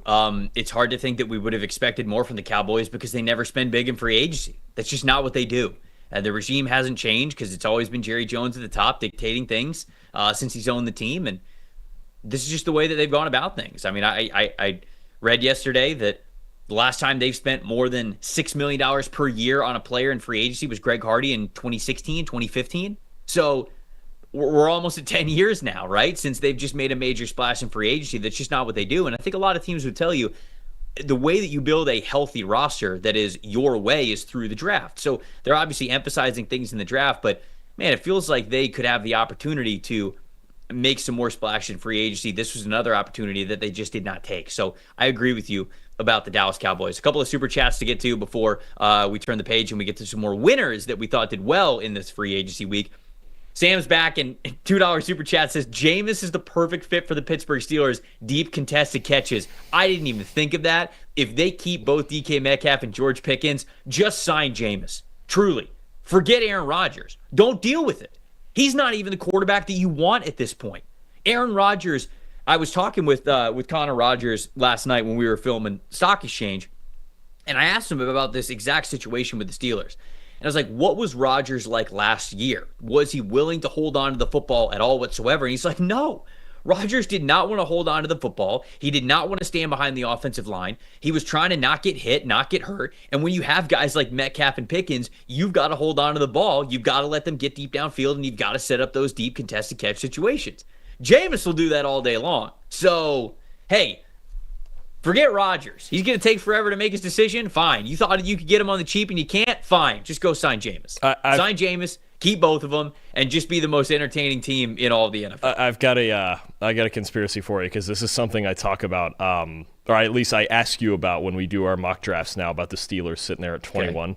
Okay. Guess who had the most deep attempts and yards in college football last season? Wait, okay, read that again. Deep 20-plus yard, deep passing attempts and deep passing yards in college football last season. Was it Jackson Dart? Yes. I just sit there and think about if there's an I know the draft, baby. If I'm just saying, I still think at 21 overall, we're not huge fans of it, but there are plenty of whispers that Jackson Dart very well could go in the first round. I'm not saying I'd be a huge fan of taking him at 21. I wouldn't be. But, again, there's always tea leaves to be read. And what if Aaron Rodgers were to decide to retire? Then where do we go? Sign Jameis. Okay. Draft. Oh, they don't have a second-round pick, do they? No, they don't. They gave it for Metcalf, right? Yeah. God, I don't want to draft Jackson Dart at 21. Do you trade down? Don't make me do it. Do you trade down? Look, we know teams do drastic things for quarterbacks. And isn't that right around the same area they took Kenny Pickett in 2022? Yeah, but that's not a defense of the decision. I'm not Kenny Pickett pick didn't work out. I'm not saying it's a good decision. I'm saying it's a decision. That is. I can't argue there. It is something that can be done, whether we're fans of it or not. Yeah. You know how the draft goes. There's always 2 or 3 picks in the first round that we didn't think Michael Penix was going to Atlanta either. I don't mind Jackson Dart in Pittsburgh. I don't love it in the first round, but I think that certainly with the 2 wide receivers that they have and their projected passing attack, that part I do understand because of, like you said, that's exactly what he wanted to do and how he won when he was at Ole Miss. Justin in the chat saying, Trevor, I'm hurt. I suggested Mason Rudolph and Jameis Winston to the Steelers yesterday. Oh, well, I didn't see that one. Halfway there. Justin. Halfway there? I'm blind. I can't read. I don't know what to tell you. That's All true, the super too. chats, it's just getting fed through my ear. I can't read. Would they sign a Jameis when they've already signed Mason Rudolph? Yeah, why not? I mean, Jameis, Mason Rudolph, Jackson Dart. Same guy. Who throws the deep ball better in practice? That's who starts. Weekly competition. How about no job security? The shortest leash possible. We're going drive to drive. We're putting a different quarterback in every time. Never let them know your next move. How's the defensive coordinator going to plan for one of those quarterbacks? Can't. But you can because they're the same guy. They could have done that last year with Russ and Fields, I think. That could have been – well, they kind of sort of started to do it. No, they're different. They're different guys. So you want them all the same is what you're saying? That's what I'm saying. Yes. But just a little bit different, We're going the anti-continuity route. We're coming up with some new theories on this show. That's what we're doing here. Dan from New York, shockingly, has a question about New York. Salute to Dan from the Super Chat, 199. Love you. Appreciate you getting in the show. Are the New York Jets done at wide receiver? May have to wait until the 2026 offseason to address the wide receiver position. Dalton, what do you think about this for the Jets? Because the Jets wide receiver room, as of right now, pulling it up, they have Garrett Wilson, obviously. I see Allen Lazard still on the roster. He won't be, though, right? Aren't they going to trade or cut him? I don't think so. They've been fishing for trade partners. I'm not sure. Yeah. I'm not sure if they will find one, and I think they would cut him. But now, okay, Corley's the only other guy. Xavier Gibson. Yeah, that's it. Here's what I would say. Here's Here's how I would answer that question. I would hope they're not done at wide receiver, because if that's the group they walk into, Garrett Wilson may set a record for targets next year. Look, I know there's been a lot of talk about – this is another one. There's been a lot of talk about Tyler Warren at 7 to the Jets. I think if Teteroa McMillan's on the board, I think he'd be a perfect complement for Garrett Wilson and absolutely immediately at least the second best option on this team with Garrett the way he's played the first few seasons of his career and just the lack of depth. I mean, Xavier Gibson, even a guy who's listed as their starting slot right now, is more of a kick returner, a gadget guy. They didn't make any use of Malachi Corley last year, so I don't know where his progress is. And otherwise, like you mentioned, Allen Lazard, if it's this thin, I guess you can have him on the roster, but I would call it highly unlikely. No, I think they are hopefully nowhere near done with the wide receiver unit on this team, and even the tight end unit with Warren being talked about as a possibility early. If Justin Fields is throwing to this current set of weapons next year, it is not going to go well. I'll tell you that right now, because Garrett Wilson's going to get 200 targets, and eventually it's just going to gas out, and they're going to have no other options. Selfishly, somebody who has Garrett Wilson in fantasy dynasty league. Oh, sure. I mean, you'll be feeling great about it. Sure. I don't want him to do anything. Don't do a thing. 200 targets to Garrett Wilson. Who says no? Not me. Certainly not my fantasy team. Let me tell you. They have to do something more at receiver. It's not just going to be this exact group. I think they're probably waiting for the draft to see which major additions that they can make, whether it's in the first round or in the later rounds that follow. But it won't just be this. I promise you, Dan. They're going to continue to add a wide receiver because Malachi Corley was disappointing last season. They're going to cut Allen Lazard. Xavier Gibson is okay, but it's like a bottom of the active game day roster type of a wide receiver. It's just Garrett Wilson, and it can't just be Garrett Wilson. They will add to it still. A name that I've heard thrown out there because of the connection with Glenn and Tanner Engstrand and the Lions and all of that is, and I don't know how long it would take to sign him, but a name I've heard out there is Tim Patrick too, as a possibility for the Jets. He played reasonably well with the Lions last year, obviously knows the offense and knows Aaron Glenn and Tanner Engstrand. So that's a name that could be worth watching over the next couple weeks is Tim Patrick. Dinesh with the 199 super chat. We appreciate you. Minnesota has not signed a backup quarterback yet. Is Aaron Rodgers in play? I don't actually think so. Especially if the report is correct that Aaron Rodgers is going to cost the Pittsburgh Steelers more money than they initially thought. I don't think he's in play to be the backup quarterback in Minnesota. I don't really believe that. I think he's mulling over the Giants or the Steelers, but it feels like just the Steelers. Can they get to the money amount that he wants to? I don't think that he's a legitimate option with the Vikings. There's also reports about Rodgers wanting to play 2 more years floating out there. All right. I want to get paid $1 million per show. I mean, listen, with Get Aaron Chris back in with there, Aaron we with can Aaron negotiate it. with Aaron Rodgers, we just at this point we just don't know. We have no idea. I don't think it's real. I don't think it's real that he is going to be the backup quarterback for the Vikings. I think that is an extremely low single-digit percentage, if not fraction of a percentage. That's just my opinion. Huey, I know we got a super chat from you. I'll get to that in a second. It kind of goes into, unfortunately, one of the other teams that I was disappointed with this week. But before we get to that, all the parents out there, I got a question for you. What does your child's future success look like for you? Maybe it's just kids traveling the world. It's just a job that they love, a house that they love, a setup that they love, whatever it is. You can help them achieve that, whatever their dreams are, both big and small, with the help from Fabric by Gerber Life and their kids investment account. You can make a contribution to your child's future today and give them those means to pursue those dreams, both big and small. Fabric by Gerber Life was designed by parents for parents to make it easy to plan for and manage your family's financial path. With the kids investment account from Fabric, you can start investing in your child's future today. Your kids can't not invest while they are minors, but this kids investment account allows you to invest on their behalf, gives their investments more time to grow. Starts with just $20. There's no contribution limits to it. Tax advantages, funds are SIPC insured up to $500,000. There's no commission fees. It's just a low flat monthly maintenance fee. Whole thing is online. You just manage your child's account, monitor all those investments right from your phone. Funds that can be used for basically anything. Music classes, sporting events, tutors. And then when they're a little bit older, maybe it's helping them buy their first car, buy their first house, start a business, whatever you think can help set them up to achieve those dreams. You can use Fabric to really help you out there. Join the thousands of parents that trust Fabric to help protect their family. Start investing in your child's future today at meetfabric.com/PFFNFL. That's meetfabric.com/PFFNFL, MEET, fabric.com/PFFNFL. Portfolios are managed by Fort Washington Investment Advisors Incorporated. Additional services provided by Apex Clearing Corporation. All investing is subject to risk. Learn more at meetfabric.com. All right, Huey Wynn, $5 super chat. We appreciate you. He's got a couple of super chats in this week, so we really appreciate it. At this point, please fix the Chargers in the draft because free agency is not the move for them. Unfortunately, that ties into my second team that I was disappointed with this week, a loser of free agency week, and that is the Los Angeles Chargers. It's just a very underwhelming week for a team that is on the rise, had cap space to spend, thought they were going to just absolutely hit the gas pedal. And look, you brought back Khalil Mack, and I thought that was massive. To get him back in a one-year, $18 million deal was probably even less than he could have gotten elsewhere in the true open market. And so you love that move. I really do. I don't want to just comb over that and act like that's not a big deal. It is.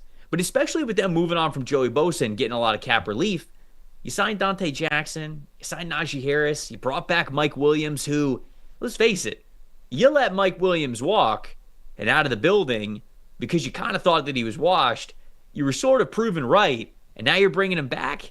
I don't know about that. It's just not a big needle mover for me.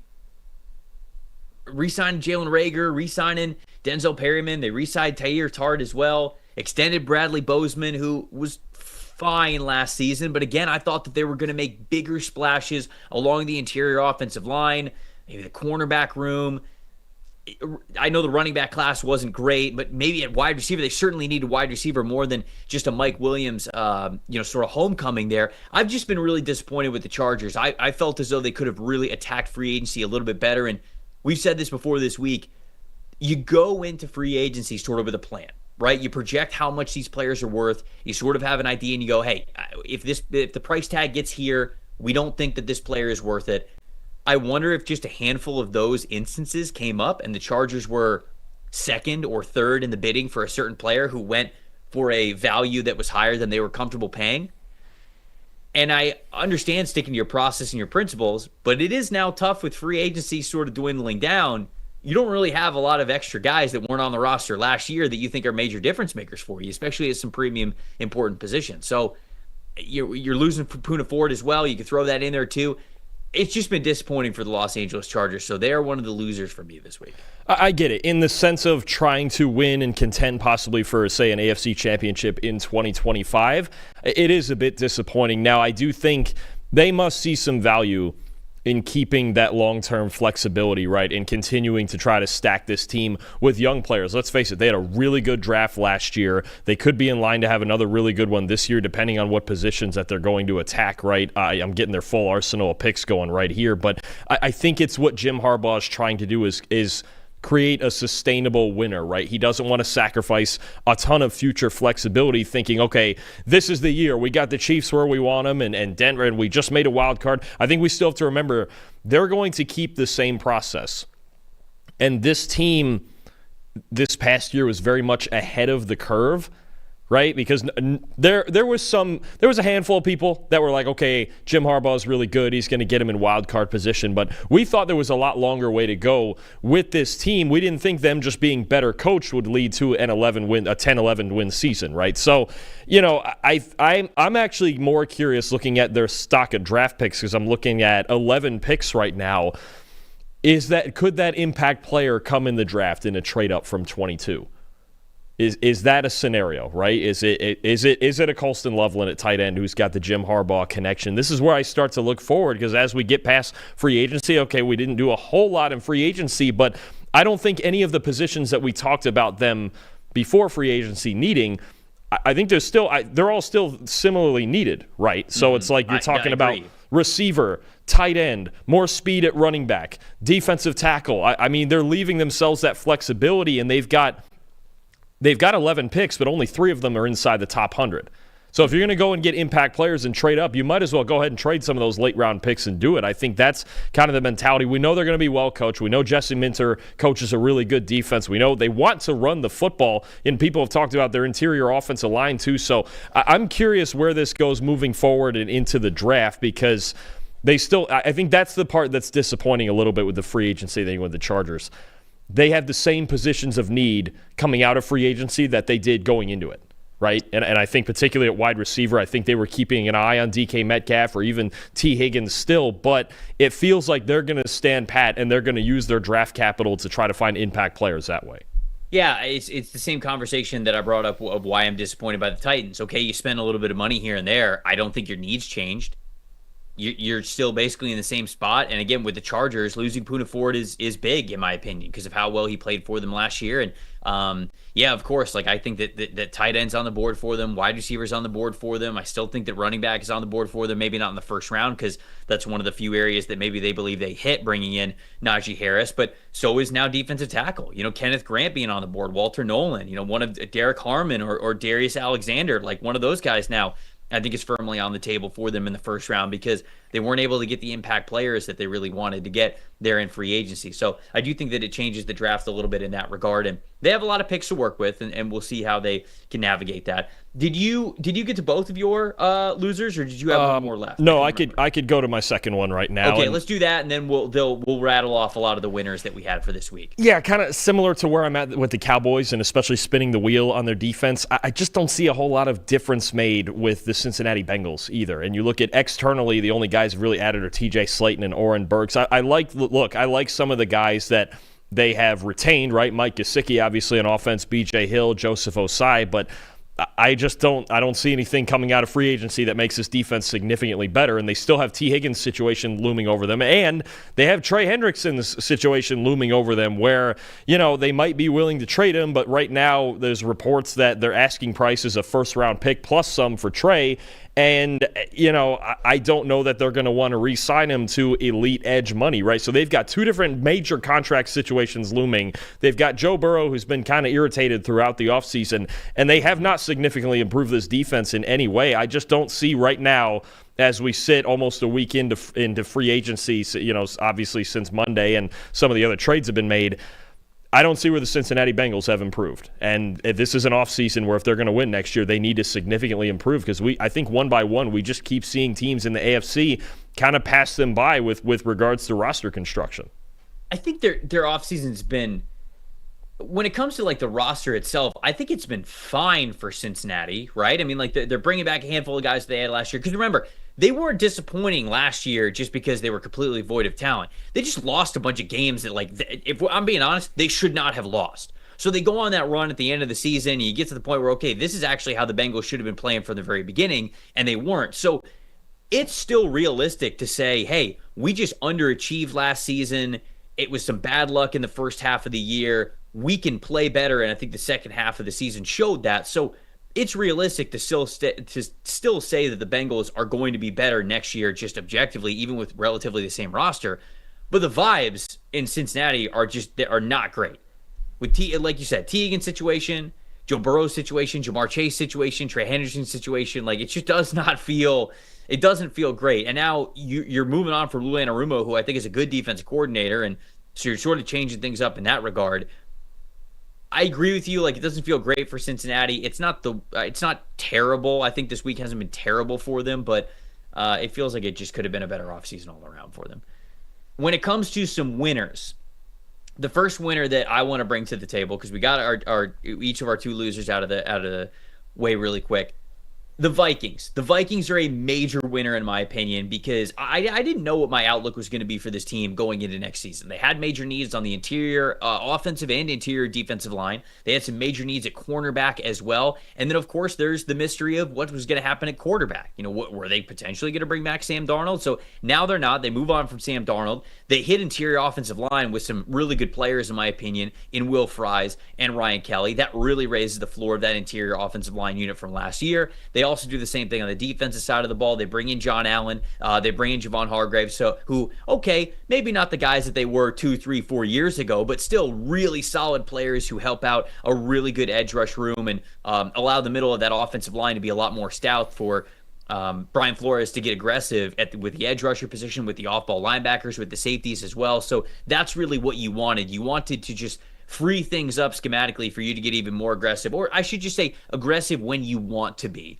And then I like the Isaiah Rodgers signing as well at cornerback. You mentioned that as a good one. They brought back Byron Murphy. They were able to bring back Harrison Smith as well, coming back for, I think, his 14th season. So shout out to him for that, for an incredible career that he has had. So I just really love what the Vikings have done. It was a 14-win year for them last year. Felt like they were ahead of schedule. I am still going to go into next season having a lot of faith in the Vikings, even with for all intents and purposes, rookie quarterback that's going to be starting for them. I like this group a lot.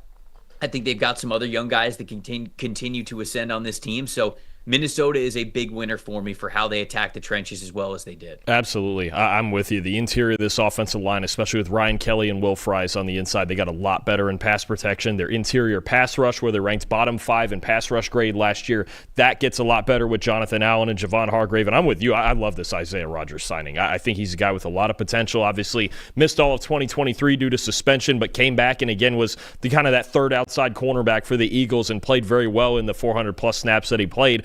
And re-signing Harrison Smith, I think was that late last night or early this morning. They re-signed Harrison Smith for I believe he's coming back for his 14th season now it is. I mean, he's still a really solid player and a leader in that defense. So I think it's freed them up to kind of take what they want to. I still, you've mentioned before they could trade down from 24. That could be a prime trade down spot for them to kind of get some day 2 picks and really collect some draft capital. But look, I think maybe a little bit more help at linebacker. I think a run-stopping defensive tackle if they stay at 24. Walter Nolan, Kenneth Grant is very much on the board. I think they could still attack the offensive line if they want to, because it is an older group outside of Christian Darrisaw. And I think even on day 2 or day 3, some depth at running back behind Aaron Jones is going to be a priority. So, look, I'm with you. I think trading down makes a lot of sense, but they've gotten into a position where they don't have any dire needs, and they can just take more guys that fit the system, whether it's Brian Flores on defense or somebody that Kevin O'Connell likes on the offensive side to help J.J. McCarthy. I think they have set this team up for success, even losing their starting quarterback from last year and going to, you mentioned it, essentially a rookie this year in McCarthy.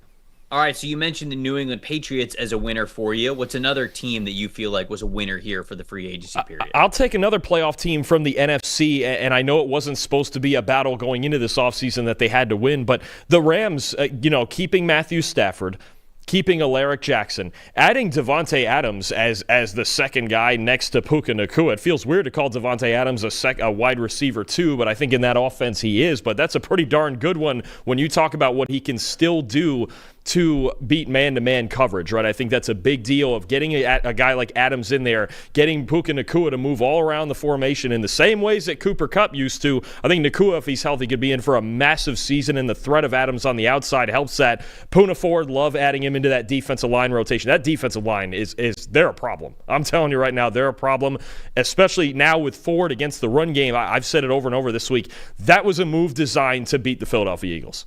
That's what they're trying to do, is beat Philadelphia. They have to stop the run. They feel like their pass rush can bother Jalen Hurts, right? And I know we're talking about specific matchups, but Poona Ford, Kobe Turner, Braden Fisk on the inside is fantastic. Jared Verse, Byron Young, guys like that off the edge. D-line looks great. And even I like kind of a value move they made yesterday, reuniting with an old friend, Coleman Shelton, who started all last season with the Bears at center.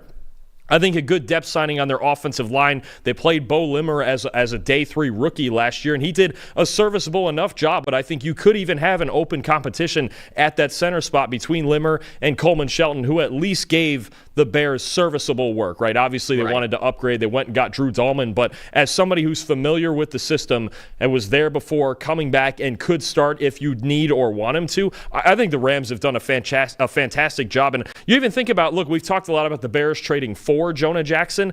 Jonah Jackson, all of a sudden, with the Rams, wasn't a necessity, and yet they found a way to get rid of his contract, a pretty high-priced contract that they signed last offseason. I think the Rams did a fantastic job, and I think they're absolutely solid contenders for an NFC title.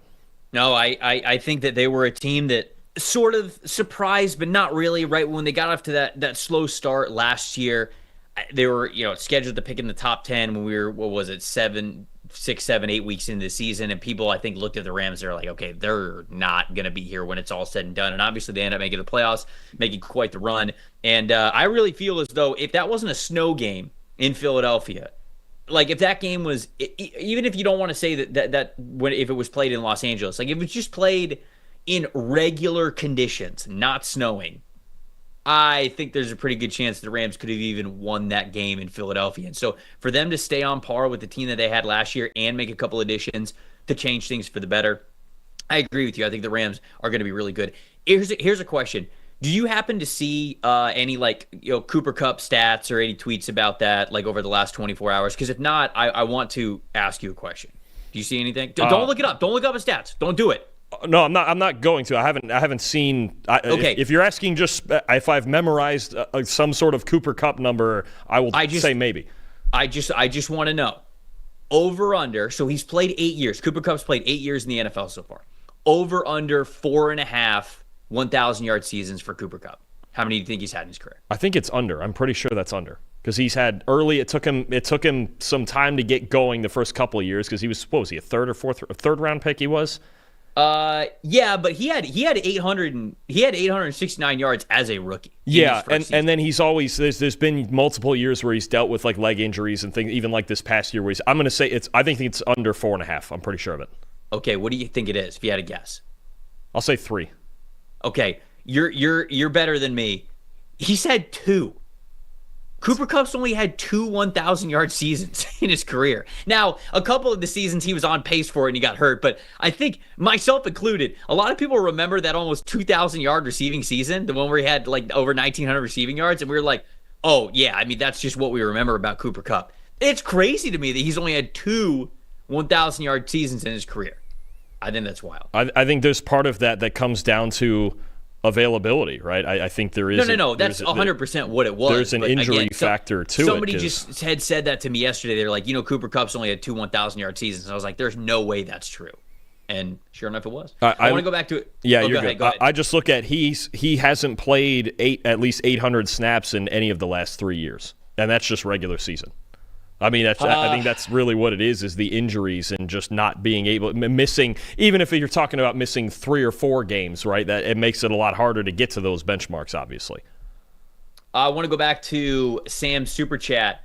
He said, can you compare the stats of Russ, Rodgers, and Jameis from the 2024 season? I have them pulled up here. So Rodgers had more yards. He had almost 4,000 passing yards, and Russell Wilson and Jameis Winston. Jameis had over 2,100, and Russ had over 2,700. Aaron Rodgers had over 3,800. When it comes to passing touchdowns, Rodgers had by far the most dropbacks, by the way, but Rodgers had 28 passing touchdowns. Russell Wilson had 18. Jameis Winston had 13. When it comes to big-time throw percentage, Russell Wilson had the most at 6.6%. Then it was Aaron Rodgers at 4.5%. Then it was Jameis Winston at 4.0. When it comes to turnover-worthy play percentage, Russell Wilson had the lowest at 1.6. So if you're looking at just big-time throw and turnover-worthy play rate of these three, Russell Wilson had the best big-time throw rate. He also had the best turnover-worthy play rate. Rodgers was right next to him with a 1.7%, but Jameis Winston was all the way at 5.5% turnover-worthy play percentage. If you want to look at adjusted completion percentage, Russell Wilson was again the best, 78.6%. Rodgers at 73.7%, and Jameis Winston at 70.7%. And if you want to look at quarterback rating, Russell Wilson was the best at 97.7%. Rodgers had a 90.5%, and then Jameis had an 80.6%. Can I just expand on that for a second? Because there has, I think, in defense of Russell Wilson, there has been this idea floating around that Aaron Rodgers, as he currently is some significant upgrade over Russell Wilson. And their passing grades are very much in the same neighborhood last year. And Rodgers, for as much as, there's touchdown stats thrown out there, and obviously, 26 big-time throws is nice, but second most attempts in the league behind Joe Burrow during the regular season last year. Rodgers, the surface level numbers look good, right? Almost 3,900 yards, 28 touchdowns, 11 interceptions, and a 76.3 passing grade is a solid mark. That's 15th in the NFL. The problem is it's not efficient.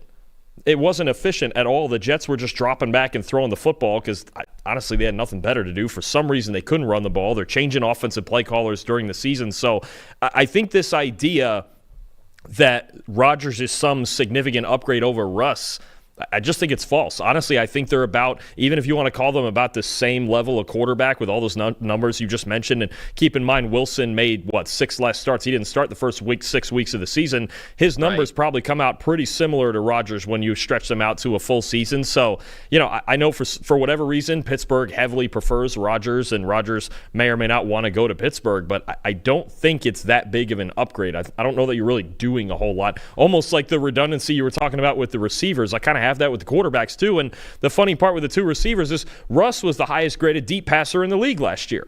And you would think that would go better with Pickens and Metcalf. I agree. When the Metcalf deal came in and we were on the show, I said you better be keeping Russell Wilson now because he's the only quarterback. I mean, Jameis maybe, but he's also got a ton of turnover-worthy plays. So Russell Wilson had the bigger big-time throw percentage anyway. So I would be sticking with Russell Wilson. I don't know why they're making this big fuss for Aaron Rodgers when he doesn't even fit their current system better. Denver Broncos are a big winner to me. I know a lot of people in the chat have been saying Denver Broncos are a winner. They are on my list. They are a winner of this week. There's no doubt about it. I love what they have done with Dre Greenlaw and Talanoa Hufanga, making a top 8, top 5 defense even better to where they can be in the top 3 of a lot of categories this year.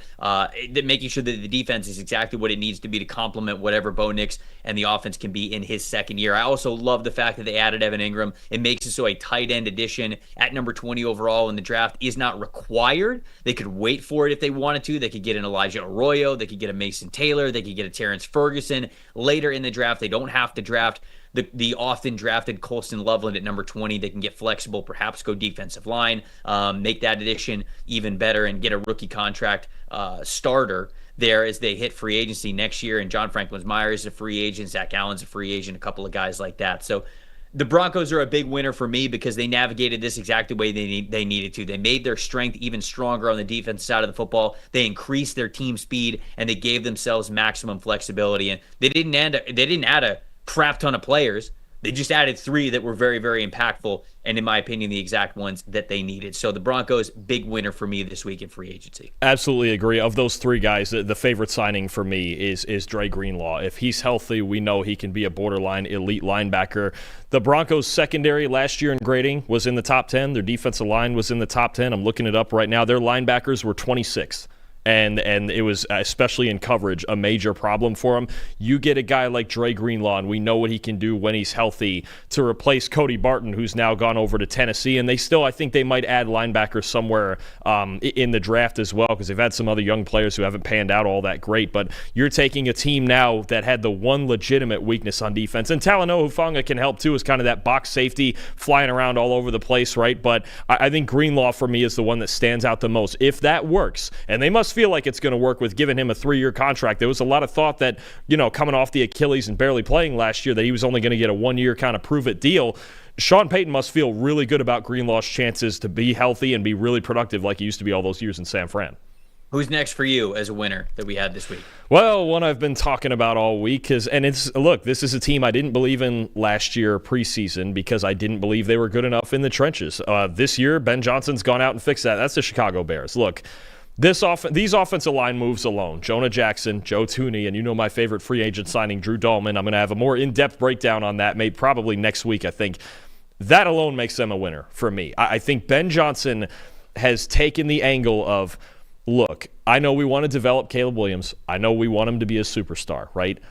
I'm going to actually take some things out of his hands here. There was too much put on his plate last year with the way the team was run, with the way the offense operated, with just everything that was going down, and then you just had all the dysfunction during the season set off by the Jaden Daniels Hail Mary, right? You fix this offensive line. You look at this line. Braxton Jones, Jonah Jackson, Drew Dalman, Joe Thuney, Darnell Wright. That's got every bit of top 5, top 3 offensive line potential. Absolutely. Yeah, I did this the other day. If you take those 5 players' grades from last year and you combine them, the total comes out to an 85.3. Trev, that would have been the second best offensive line in football this past year. Tied, I think, ironically, with Detroit.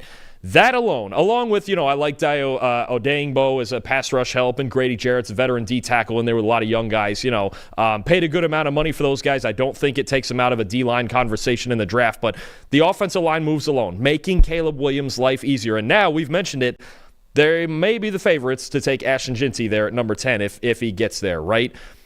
For Ben Johnson to come in here with Caleb Williams and all the pressure that's going to be associated with this job and the job he needs to do with it, he's taken the task of making Williams' life easier. We want to run the football. We want to get into play action. We want our offensive line to be elite. All of the same things he did in Detroit. On paper, and we know the Bears and their offseason champions several years, but on paper, this is how you want to build an offense, right? I mean, you got the best pass-blocking guard over the last few years in Joe Thuney. Drew Dalman as a perfect fit for that offense, as kind of the Frank Ragnow of that offense, if you will, with the run blocking and obviously the improvement he's gone through in Atlanta. I think the Bears offense, got to add it running back. I wouldn't even hate another weapon on the outside. They're in a really good spot. And if Caleb Williams can't succeed with this, then we start asking other questions. But Ben Johnson's setting him up to have some success behind this offensive line especially. I agree. I think that the Bears are big winners. I think just even retooling that offensive line alone it was massive for them.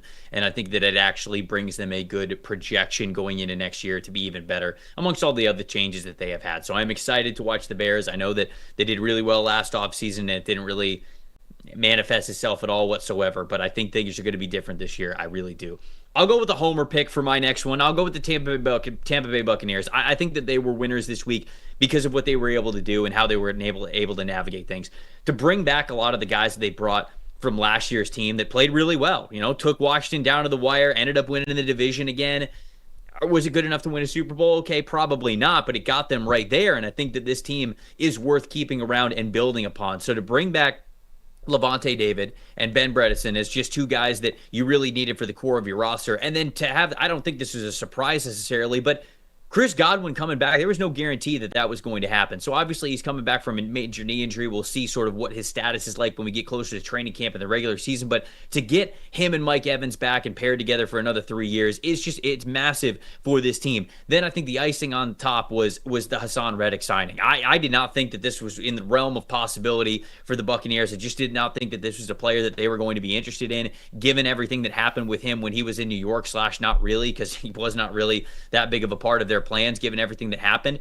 Clearly the Buccaneers felt comfortable about his side of things and why there was a disconnect with him being in New York and not playing for them for that entire season. And so he hits their biggest need. He is a one-on-one pass rush winner. So not only were they able to retain everybody that they wanted to retain on the roster, they also then were able to make an addition to give them some flexibility about what happens at number 19. They bring in Anthony Walker, too, as sort of a trade-in, trade-out from KJ Britt, but certainly they're hoping that Servassier Dennis is healthy for next season because he's really going to be that linebacker next to Levante David. And so it wasn't the biggest splash of a change of a year, but it could have gone a lot worse for the Buccaneers. And for them to retain their guys the way that they did and give them a ton of flexibility at number 19, to me, they are a big winner of this week. Yeah, I agree. I mean, Jason Light just keeps working the magic. We said this last year when it was, how do they keep Mayfield and Winfield and Tristan Wirfs and all these guys and even Mike Evans, and he finds a way to do it. And on Reddick, I know it's not directly with Todd Bowles, but again, we always talk about connections. I think about somebody on their staff like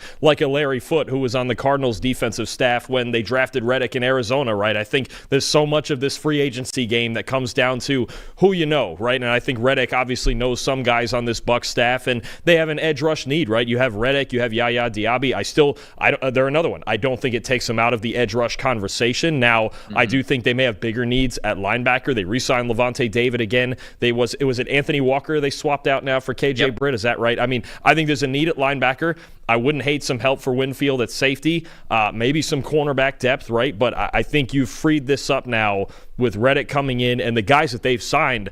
There's basically 0% chance they're taking an offensive player in the first round, right? They don't need one. I mean, you've got Evans and Godwin and McMillan. I mean, plus Cade Otton, plus the two backs. I mean, this is a loaded offense that's got a lot of chemistry already. And if the offensive line continues to develop like it did later down the stretch last season, this is a dangerous team that can score on anybody.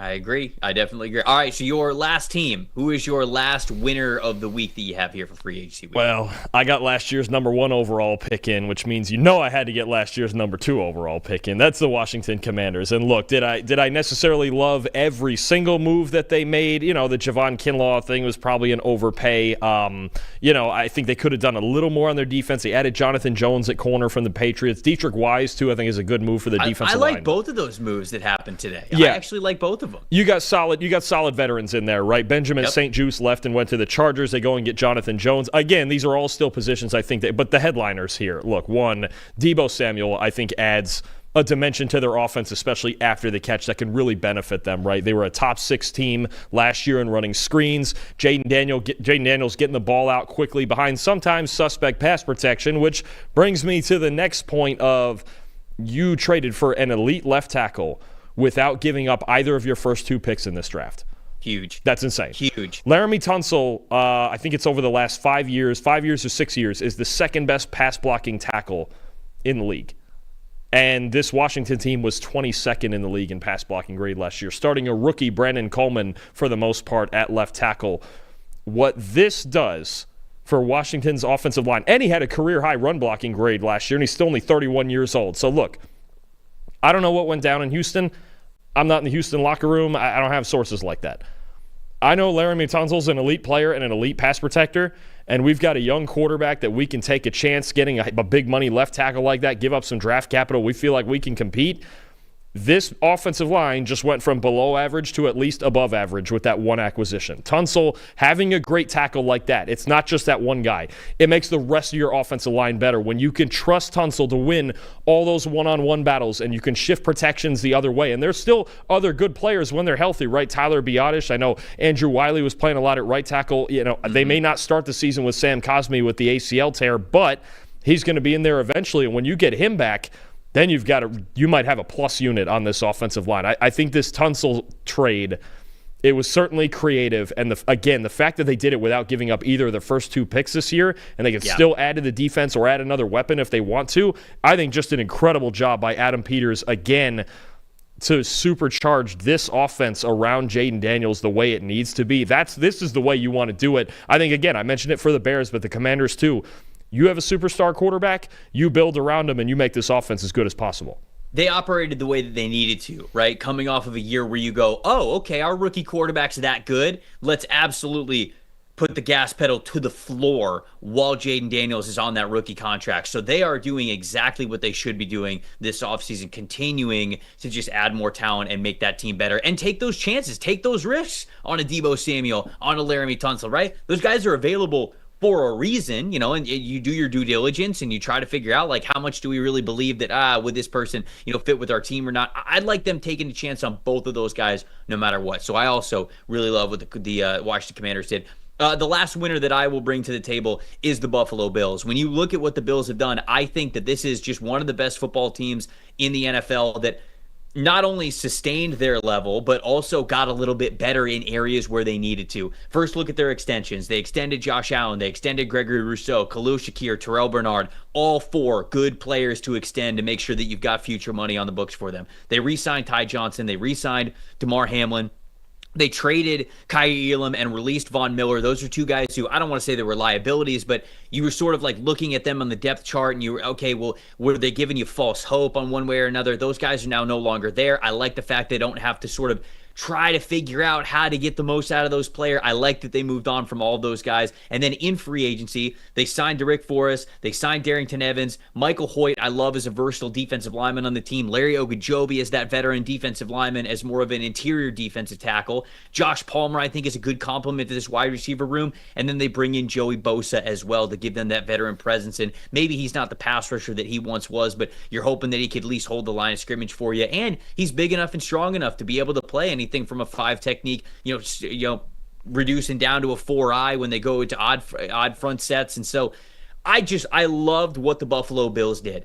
They didn't sign like the most splashy player, although getting Bosa I feel like is a sort of headline signing for them, but they maintained the good players on their team to the level where you can compete for Super Bowls. And then I think they supplemented a lot of those just little needs here and there that could get them over the top to get them to a Super Bowl. I was very skeptical about the Buffalo Bills last offseason with as much turnover as they had on the roster. They proved me wrong and were still one of the best teams in the NFL. And this offseason, I think that not only did they maintain the health of the core of their roster, they added a handful of players that I think can really help the vision, the short and long-term vision of what the Buffalo Bills are. So excellent job by the Bills, not just in this week of free agency, but also getting over having to sort of rip the Band-Aid off from a lot of veterans and maybe some guys that were in that previous winning window for them to just continue to have a really, really strong roster. So I love what the Bills have done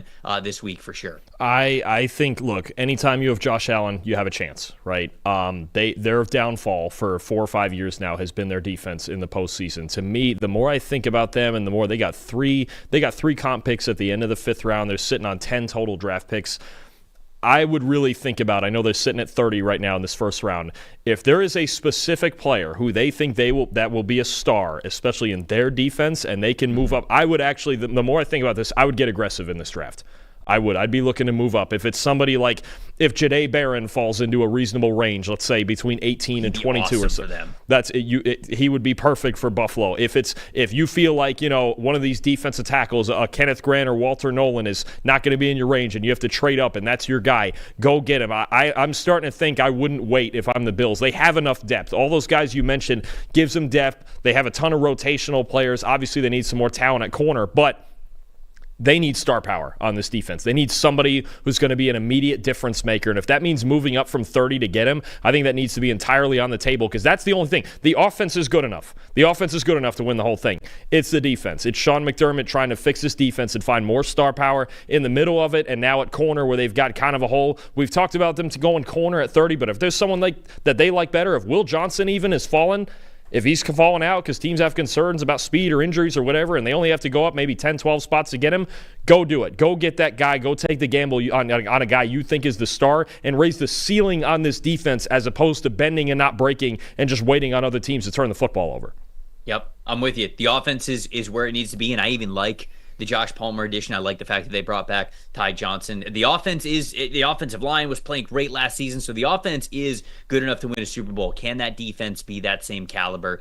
We will see this upcoming offseason. So there we go. Those are 8 total winners, 4 total losers that we had from free agency week, amongst a lot of other great conversations that we had. Shout out to everybody who joined us live for the chat, all the super chats. We really appreciate you guys. If you are watching and you are not subscribed to the channel, please do so. We're going to have so many more episodes for you guys covering post-free agency, the specific individual fits, our favorite signings, and then, of course, turning the page and telling you what all of this means for the 2025 NFL Draft as well. We're going to be live with you guys one more time this week. Tomorrow, we're going live at 10 a.m.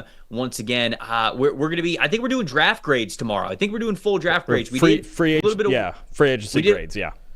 What? Oh, did I say draft grades? Yeah, free agency grades. Sorry, we're not doing draft grades yet. People probably would be interested in draft grades if we actually had the crystal ball to tell you what was going to happen in the 2025 NFL draft. But we're going to give you free agency grades for every single team in the NFL. So that is at 10 a.m. Eastern tomorrow. Don't miss it, guys. For Dalton Wasserman, I'm Trevor Sikkema saying thank you guys so much once again for watching the PFF NFL show. We will see you guys at 10 a.m. tomorrow. See you then.